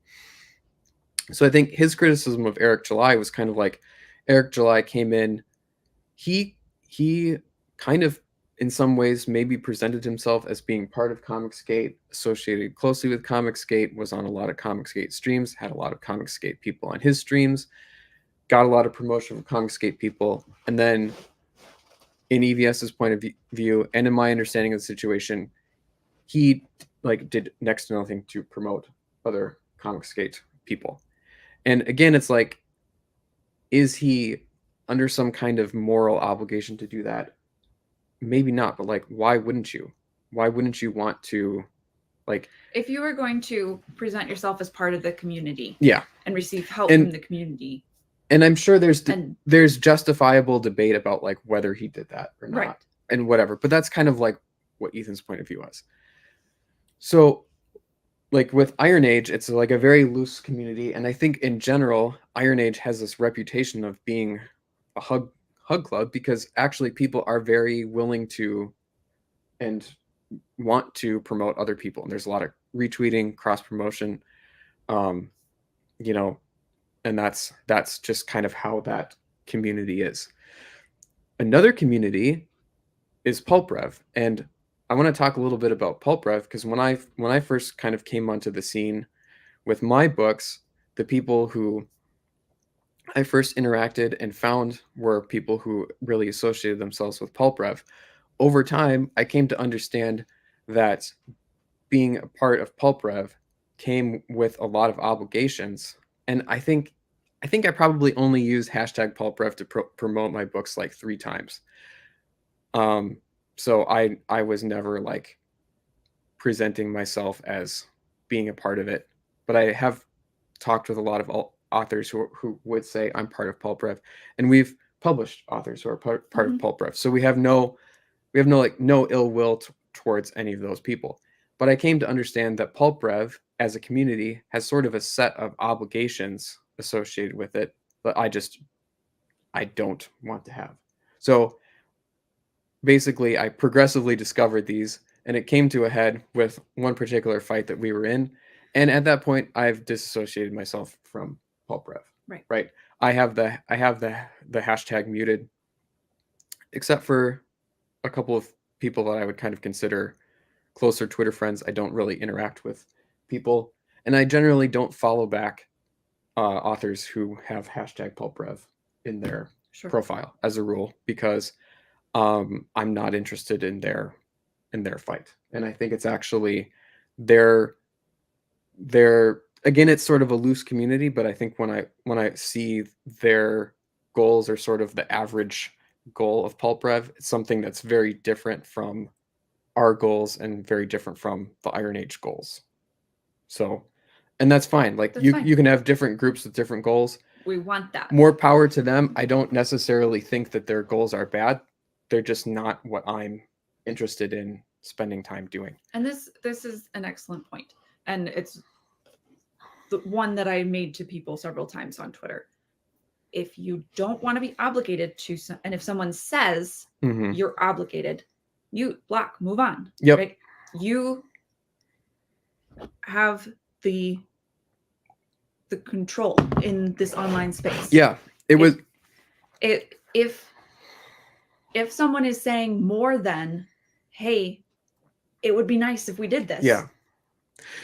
And you don't have to bitch about it Right. either. So after this one particular fight that we had, I was so upset about what happened that I was like, I don't know if I can go on Twitter. And I actually, like, I've been a very religious Twitter user. I actually didn't go on Twitter for like 3 days.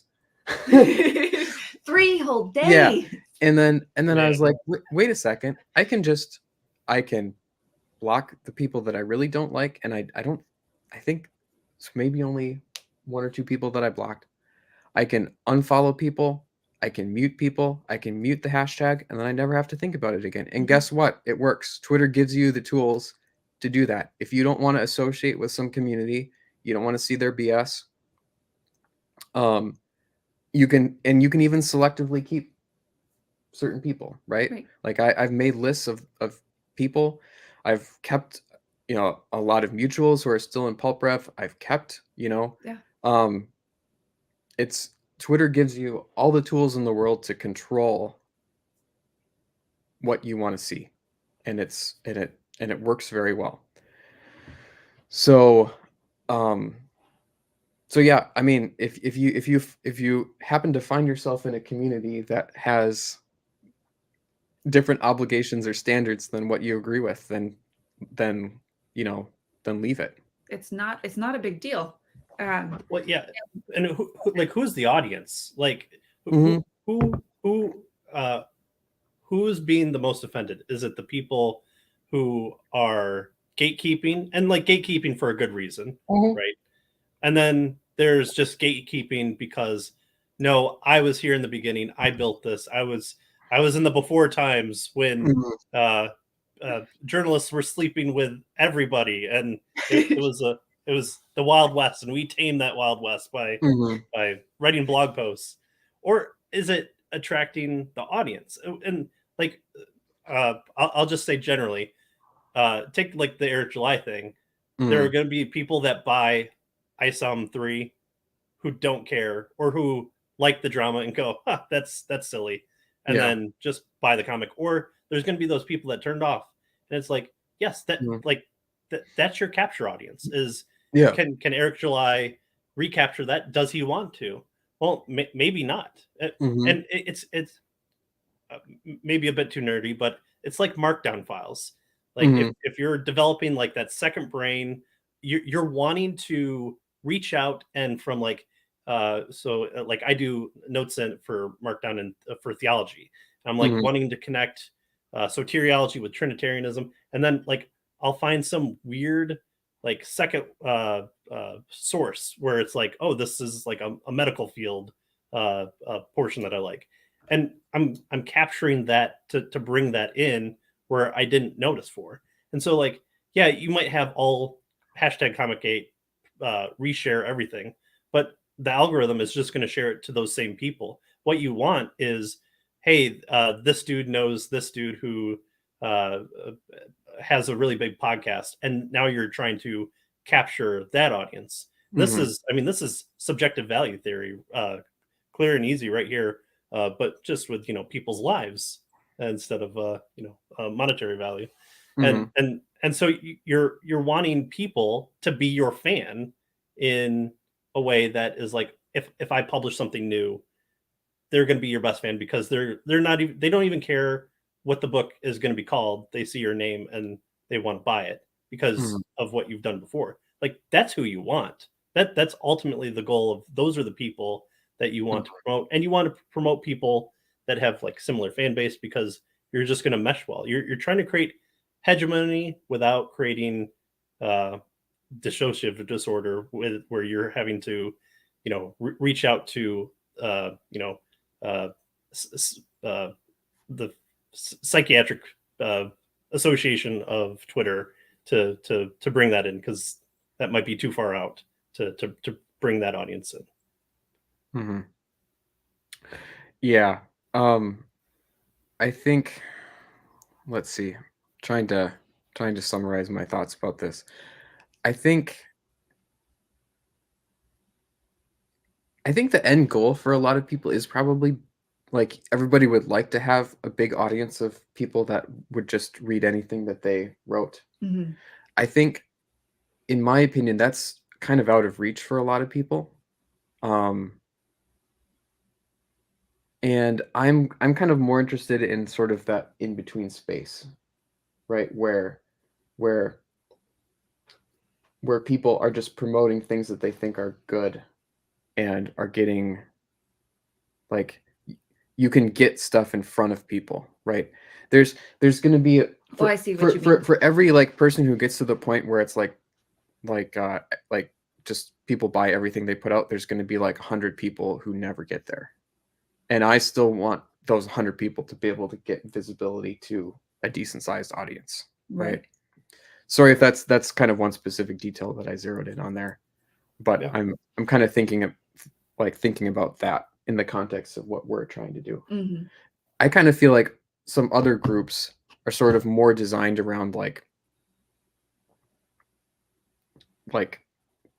oh, there's certain people you have to promote, or there's certain, like, there's this bigger goal of like being able to make a living from writing or whatever. Mhm. And like Iron Age isn't necessarily about that. Like, it'd be cool if it happened, but it's Mhm. kind of more like we're just doing cool things and we want to get in front of people.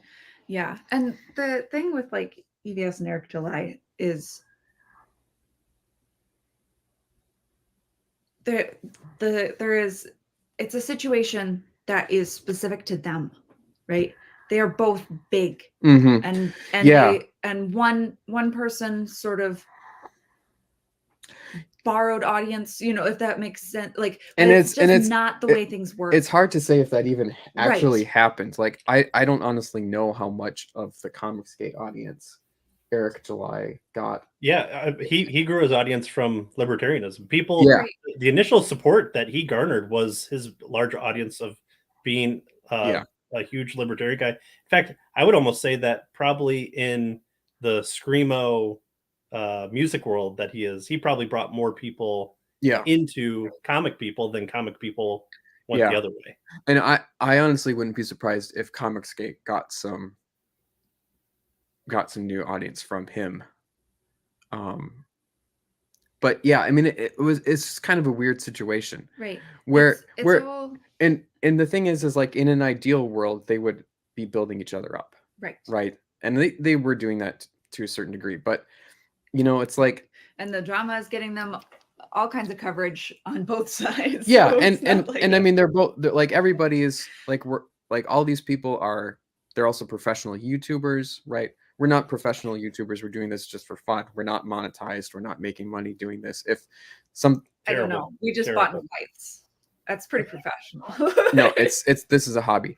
Like I've said a lot of times that if the goal here was, if the goal with our YouTube stuff was, we're trying to make money, there would be things that I could be doing with my time that would be a million times more likely to make money. Mhm. Okay, I'm a machine learning AI researcher. The company that I work for has seen explosive growth in their YouTube Mhm. channel. My company is very, very lax, and would probably encourage me and might even promote me if I made my own machine learning channel. And if I did that, and if I put the time into it, I could grow that into something that would be making me a lot of money. I'm not interested in doing that. I'm interested in spending my time doing this because it's fun. Right. And the goal here isn't making money, right? I'm just saying, though, if you create an LLC, any book buy is a tax write-off. So that requires selling books, though.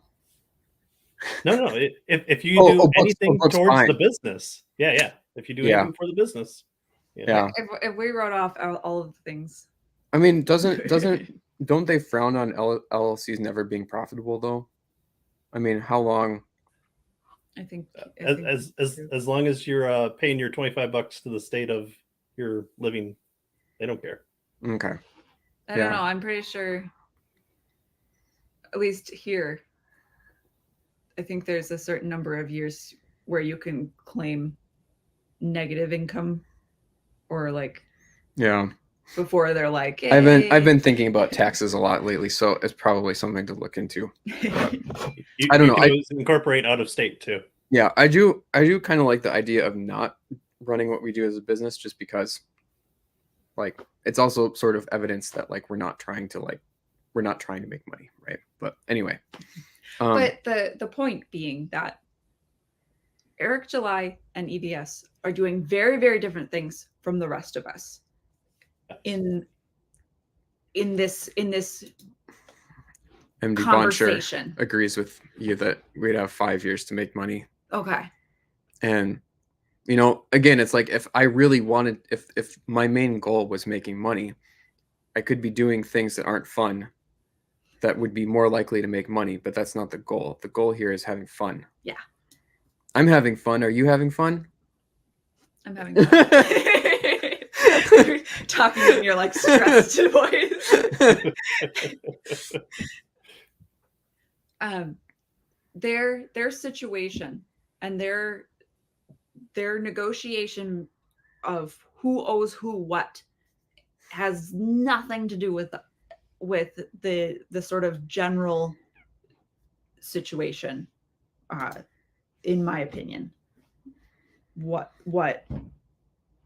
one indie creator owes another. Mm-hmm. Yeah.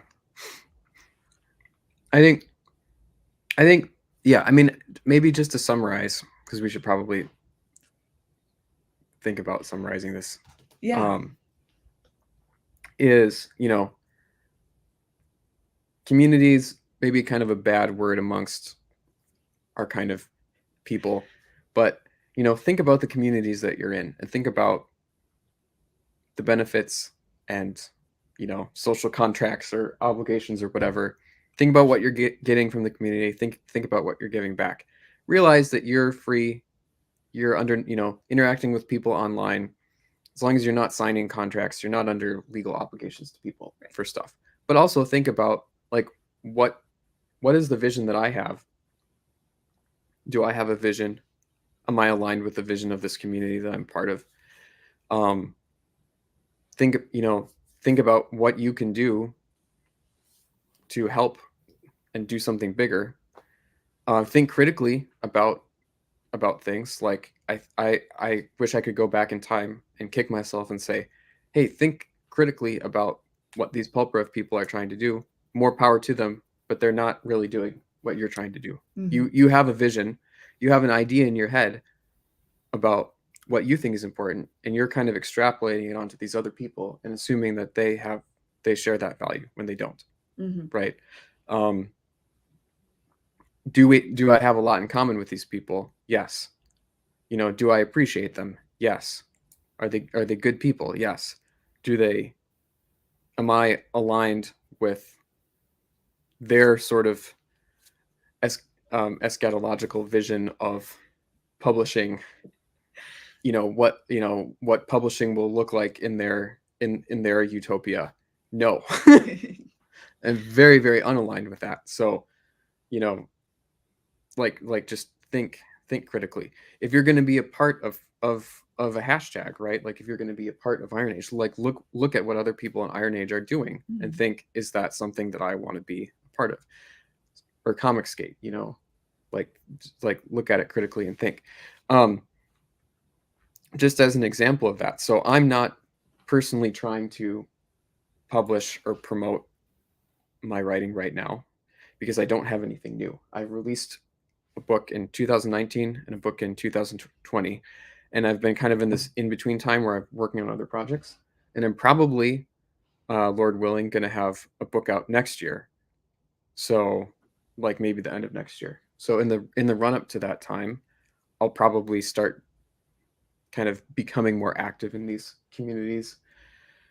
Probably doing a little bit more reading and promotion of other people's books and research, not because I think that they're going to owe me something back, but it's going to be about, finding audience, finding like-minded people, spreading goodwill, becoming more visible on social media, right? These are all things that you can think about that are reasons to do things that don't come with a set of like they're not like demanding personal obligations or kickbacks from people.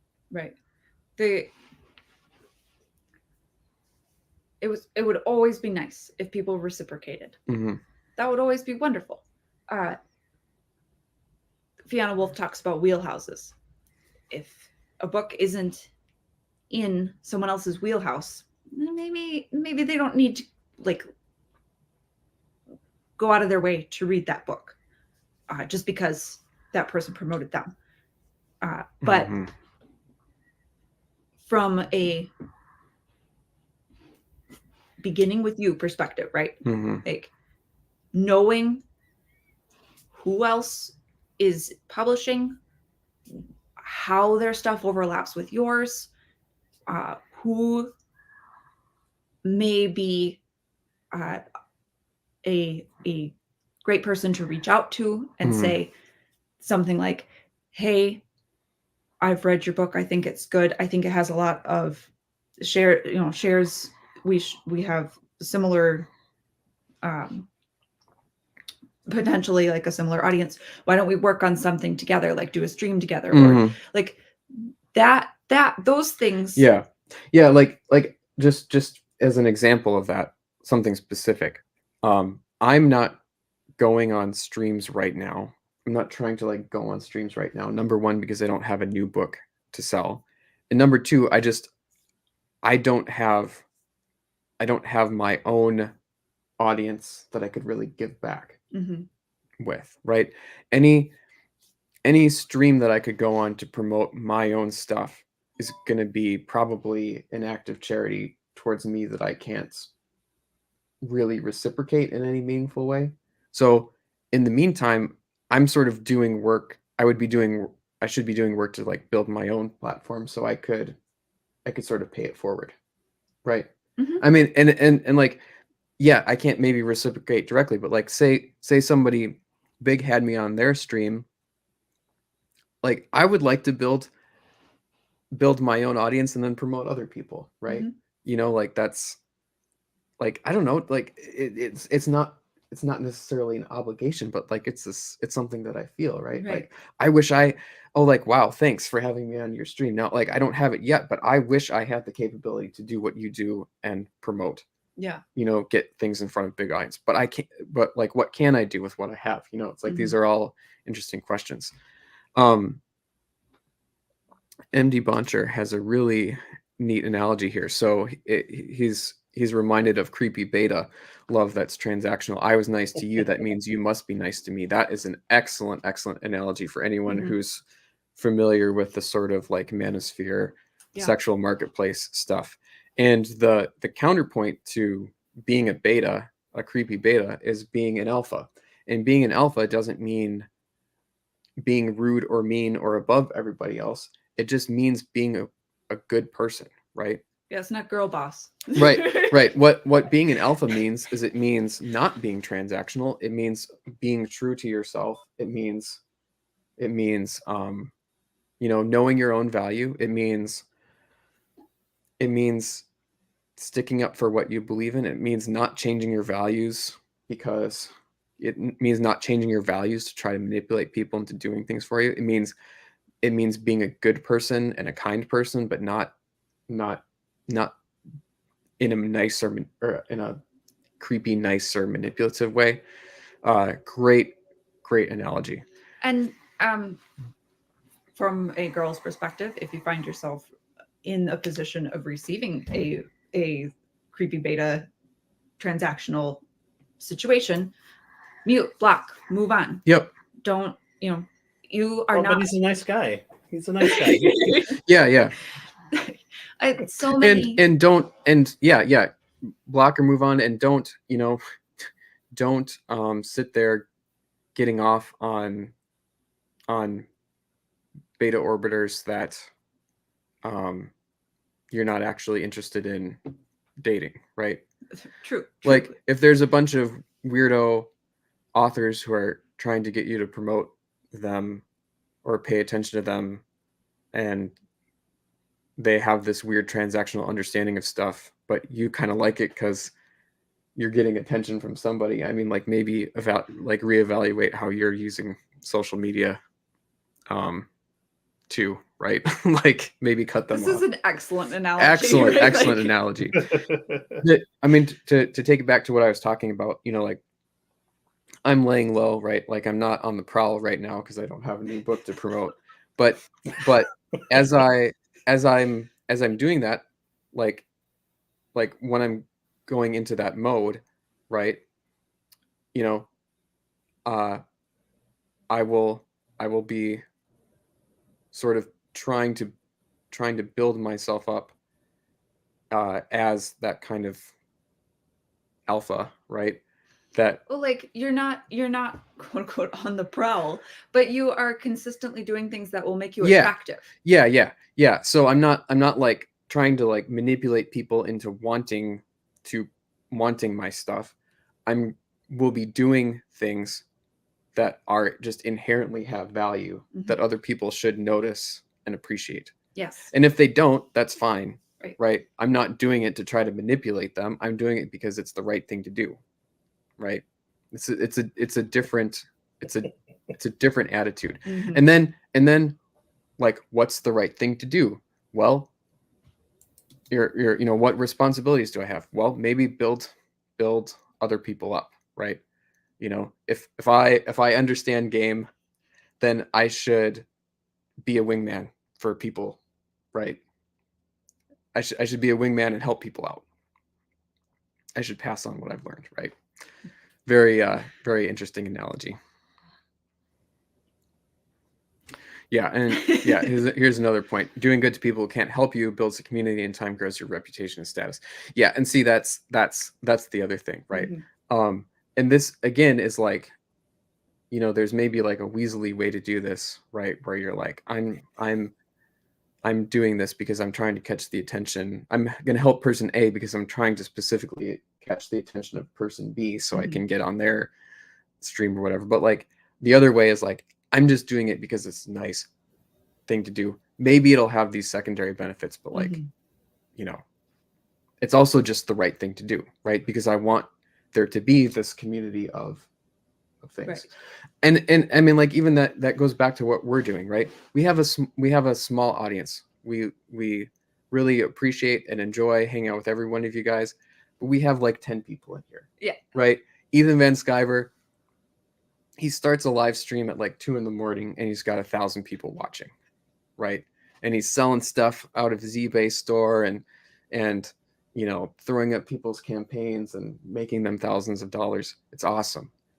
We can't do that, but like we're still trying to promote people's stuff because it's something we enjoy and it's working towards our vision of like having this platform of being able to raise up people who are doing cool and interesting creative work and get it in front of a bigger audience. Right. And like Patrick was saying earlier about buying 2 specific books based on the Periapsis Christmas short stories and the fact that I've reviewed the books in the past, right? That's exactly how I want it to work, where I read something. I actually read it. I didn't just promote it. And then I did the quote unquote promotion in the way that I wanted to. I read it because I wanted to. I reviewed it on my website. Like those are things that I wanted to do. And then Patrick went and bought them, right? Ideally, there would be lots of this. And I'm the hero in the story. Yeah. Yes. Yep. And the counterpoint is like,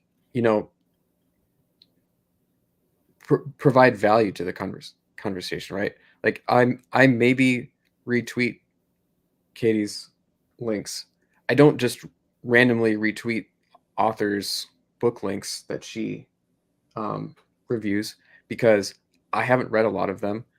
My Twitter feed, there are certain topics that I'm trying to focus on to keep it relevant, and she reviews a lot of fantasy, and even some of the sci-fi stuff is a little bit out of my wheelhouse.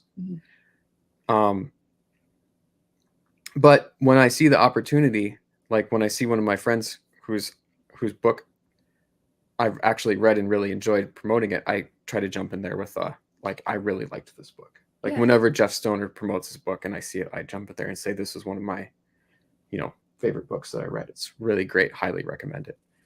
So like finding that spot where you can add value the best. And Patrick being the hero is a throwaway joke, right? But it's a valid point, because in all of this discussion about who obligates and who owes what, like, the whole point is to reach readers, and like that's the goal. It's not so that everybody can share everybody else's stuff. It's so that we can reach people who want to buy and read and enjoy. And eventually, like as an artist, and I mean, like you also have aspirations of like writing a book. And, I would love to. And as somebody who's written books myself, like I would like to build my own audience and find it. But there's other goals too, right? Like just building an audience for these kinds of works in general is an important goal that's totally distinct from my own publishing plans. Like I've had a lot of fun in the last few years just doing interesting creative stuff that isn't writing a book. I've written a couple books. I know I can do it. I'm not under a lot of like stress or urgency to get another book out there.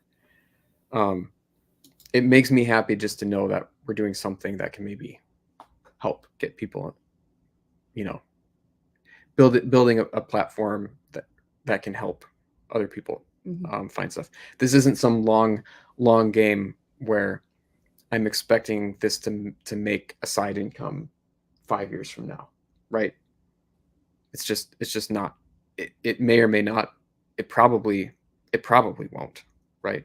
Like again, any kind of monetary gain from this, there are probably way more efficient ways that I could be spending my time to try to make a side income from YouTube and Twitter and all that stuff, right? So this is something that we think is important in and of itself, and it's worth doing for those reasons.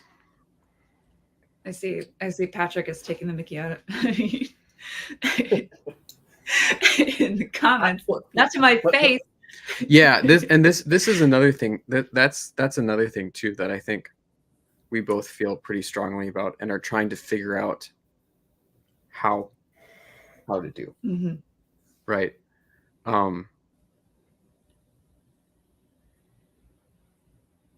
I still don't know exactly how to do that. I have ideas, but it's tough. It's really easy to fall into just talking to other writers. And because they're there, right? Yeah, and other writers are also trying to, build platforms so you can talk to them on streams and things like that. It's something that's easy to do. Yeah. Or like on Twitter, there's probably a lot more conversation amongst authors about writing. I know I have readers who follow me, but they aren't going to jump into these kinds of conversations because they don't care about that. They are looking for recommendations, and maybe if they like a book and I mention it, they'll jump in and be like, oh yeah, I read that, right? I think the answer or one way, and this is something that I'll be trying to get into in the new year, is like there's a way that you can talk about the process of creative work Mhm. that is appealing to readers. I think so. So rather Yeah, than just like I think authors it's a little talking bit like how can you self-promote while you're I, talking I, about the process. I think it's like I like listening to Jerry Seinfeld talk about like the ideas about crafting a joke and like Mhm. how to be funny, and that's all well and good. But at the end of the day, that's just like addition to a comedy person that I like, and I was drawn to him because Funny Man make me go ha ha, and Mhm. that's what I'm going to go back to him for. Not like here's the philosophical nomenclature of comedy. Yeah. Well, is there anything else to say about Yes. this What topic? one thing? Okay. Read what you like. Uh, indie over the state. I mean, sorry, going back to philosophy. We hate the state, so get your kids out of public schools because they hate you and you're in prison there, and you don't have to associate with the terrible homeschool moms. There are other good homeschools. Okay, no, that's very, just very good. Very good. possible. Excellent point. Read what you like.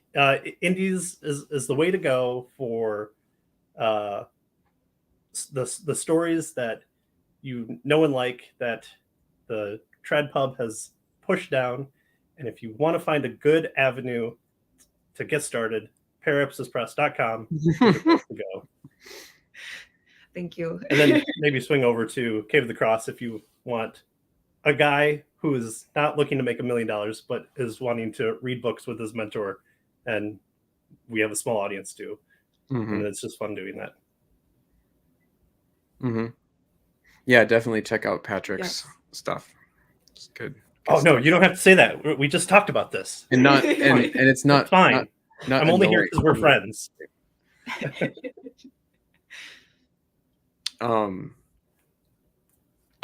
Yeah, so I hope we've kind of conveyed our take on this issue that Mhm. like in general there's no obligation. There's no obligation in a vacuum. There's no tit for tat obligation. We've Mhm. talked a lot about taste. Yep. You know, that you don't have to, you don't have to have you don't have to come up with a reason why a book is absolutely bad to not want to promote it. It can just be not to your taste or not in your genre or your wheelhouse or Yeah. whatever. And But there the idea of there being loosely defined, self-organizing structures for, decentralized structures for promoting books is a good thing. And for that to exist, there has to be people building platforms and promoting. So think about how you could be a part of that. right. Yep. Yeah, that's And- the natural way. The unnatural way is to have through the force of the gun or however way you want to do it to keep people in line that way. That's the unnatural way. It's not what can we do? What would we do if there was no Trad Pub? What would we do without government? The same thing we are doing. Well, what about all these terrible things that could happen? Oh, you mean the thing that's happening right now? What if the authors hate you? What if the best horror novelist writes a novel that drops down on half the population that is supposedly to buy his book? You wouldn't have that any other way. The way to do it is decentralization. Absolutely, 100% in everything.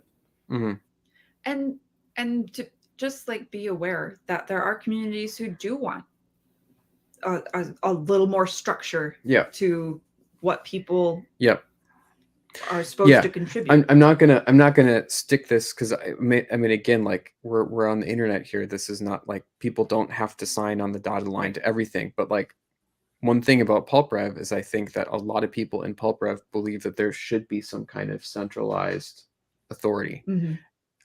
I don't want to talk a lot about why that is. I think that you can look for evidence and see that, and you'll see that in these arguments that we've had with them. But like, is that what you want? Yes, you know, maybe if you are the kind of person who is your work is inspired by the pulp brev canon, you do want to see publishers, you know, new centralized right-wing institutions come up, and you want to, that's the avenue that you want to have, you know, your work be promoted through, then maybe you're aligned with pulp brev. Then if you're not, then, you know, maybe think about what it means to associate with that Right. movement. Are there these obligations that maybe you haven't caught? So, like, if you do not, quote unquote, reciprocate, if you don't believe in the obligation, right, that doesn't make you a bad person. Yeah. If you do believe that there should be a sense of obligation between people within this community, that you are also not a bad person. Yeah. You just might be not thinking realistically, right? In our view. Yeah, Yep, like because a community might not have that as an actual value, right? Like just like if you want to use hashtag Iron Age, but when you, like, if you get upset when people don't do tit for tat promotion, then that's kind of unfair, right? For, you know, it's like if you go into pulp brev and you want to you know, you're using hashtag pulp brev, but you don't believe in the pulp brev canon, you have different inspirations, and you're really strongly libertarian, then that might be a bit unfair. Right. So it's kind of, you know, like, just something to think about. And I think, like, my mistake early on in Twitter is I sort of thought that everybody had this sort of same idea that I did, where I was sort of doing things for fun. I thought it would be cool if it turned into more.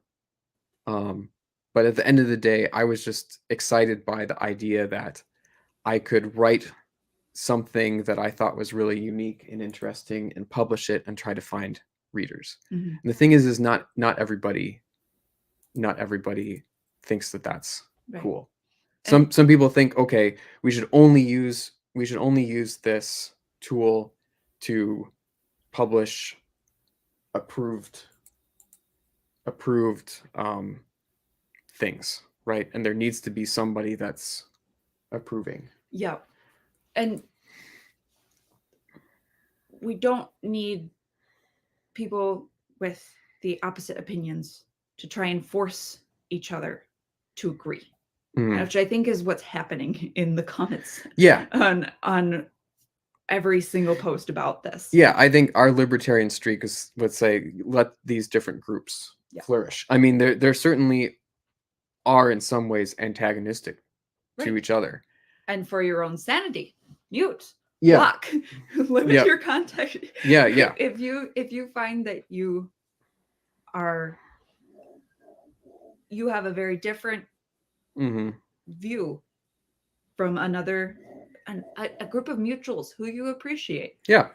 Like I've said before, I have a lot of people that I would kind of consider to be friends who are part of Pulp Brev, people who have helped me promote my stuff. That's great. But they're some of these people are also very antagonistic to people that I also like and appreciate. Yeah. And you sometimes, if you don't want if you don't want to, you know, just stream conflict into your head first thing in the morning when you wake up and you check Twitter before getting out of bed, then you've got to call things, right? Yeah. Maybe that doesn't look like unfriending. That's a Twitter thing, not a Facebook thing, not a Twitter. You know, blocking people, maybe muting words, muting certain conversations. If you see something in your feed and you click on it, and then you go to the dots, you can mute that particular conversation. Yep. And that tells the algorithm, okay, maybe he's up on this, showing me this, this kind of thing. And it takes them a little while, right, to get the nuance. But like you can curate your feed, and you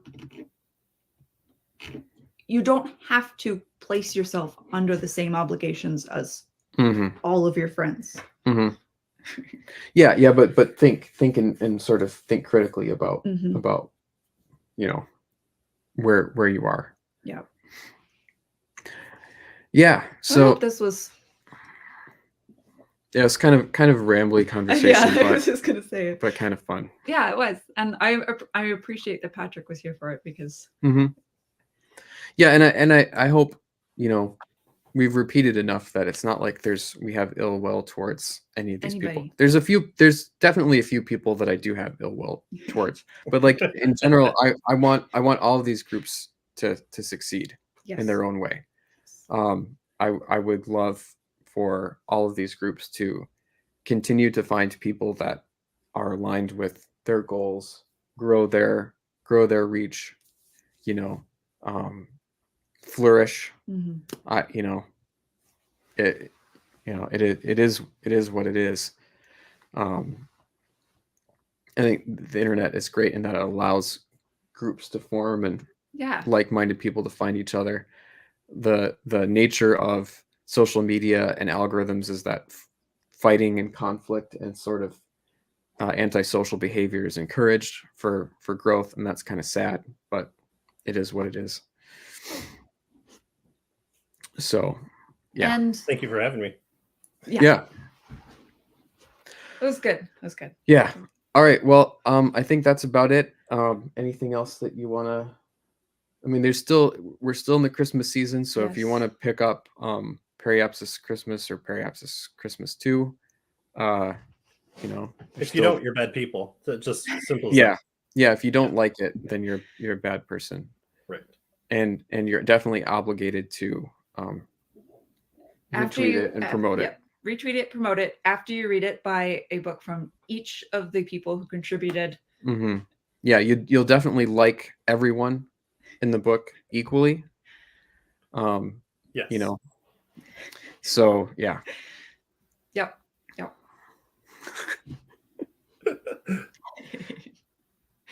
Oh well, I had fun. Yep. All right. Well, this was a great stream. Thanks to everybody who hung around. It was a great chat and lots of good conversations. So, and we'll stream again soon with probably some Lego stuff at some point. Yeah. I'm gonna try to do more regular streams for my project on my channel for people who are interested. I'm building a space combat game, and also will be writing a story that goes with that game that will be probably published as a book. And I'm just having fun doing this kind of unfocused, not unfocused, but sort of broad creative work that is covering a lot of domains like game design, 3D art, traditional art, writing, that kind of stuff. And I'm going to try to be doing more sharing of what I'm working on, kind of as an excuse to try to be creating more things to show and just as kind of a journal for myself and to help me think. So stay tuned for more of that. Anything else? You want to say anything about some of your projects that are coming up? You mentioned you might be doing some stuff with Cave to the Cross. Yep. Seemed like there was some interest when I was talking about What About Evil and how it talks about how we understand stories and God as author type of imagery. Some interesting things about like the hero's journey and stuff in there. So I thought that would be fun to unpack with Patrick, who has already done an extensive series on What About Evil. So I would like to do that. And I was on the Fantasy Files. We talked about Harry Potter. I'm not sure if I'll be able to go on for every single book, but we're doing a read of Harry Potter series, a reread, which the opening stream video was a lot of fun. And I have some other plans. You're doing that Harry Potter? Yep, that's what I just. Okay. Yep. Sorry, I was looking at Twitter. Oh.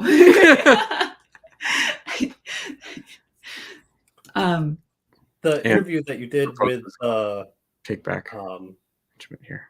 the yarn spinners, the girls that like knitted that was a lot of fun to listen to. I really enjoyed that. Yeah. Yes. If I buy your book, will you buy my knitting patterns as per our written agreement? Right. Yeah, I something that I thought would be fun.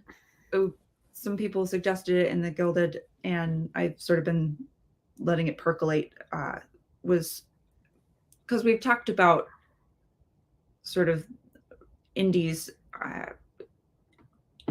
catering to more of a male audience than Trad Pub does. Maybe doing one or a series of streams with like some of the women in our circles and talking about what we like.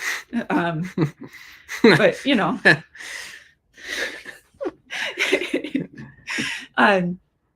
and I have some other ideas of stuff that I would like to do. All of it means You could call it like what rhymes with nights that isn't already taken, but that would be a lady term. Because there's like Iron Age nights, there's Friday night tights, so you couldn't really do Iron Age tights. I don't know. I'll have to think about it. I have to think about it. To make it rhyme, it must be true. That's what I learned from politics. Okay, we should just close this out. Yep. Thanks for coming, everyone. We had a great time. Have a good night. Merry Christmas. Merry Christmas. Merry Christmas. And Happy New Year.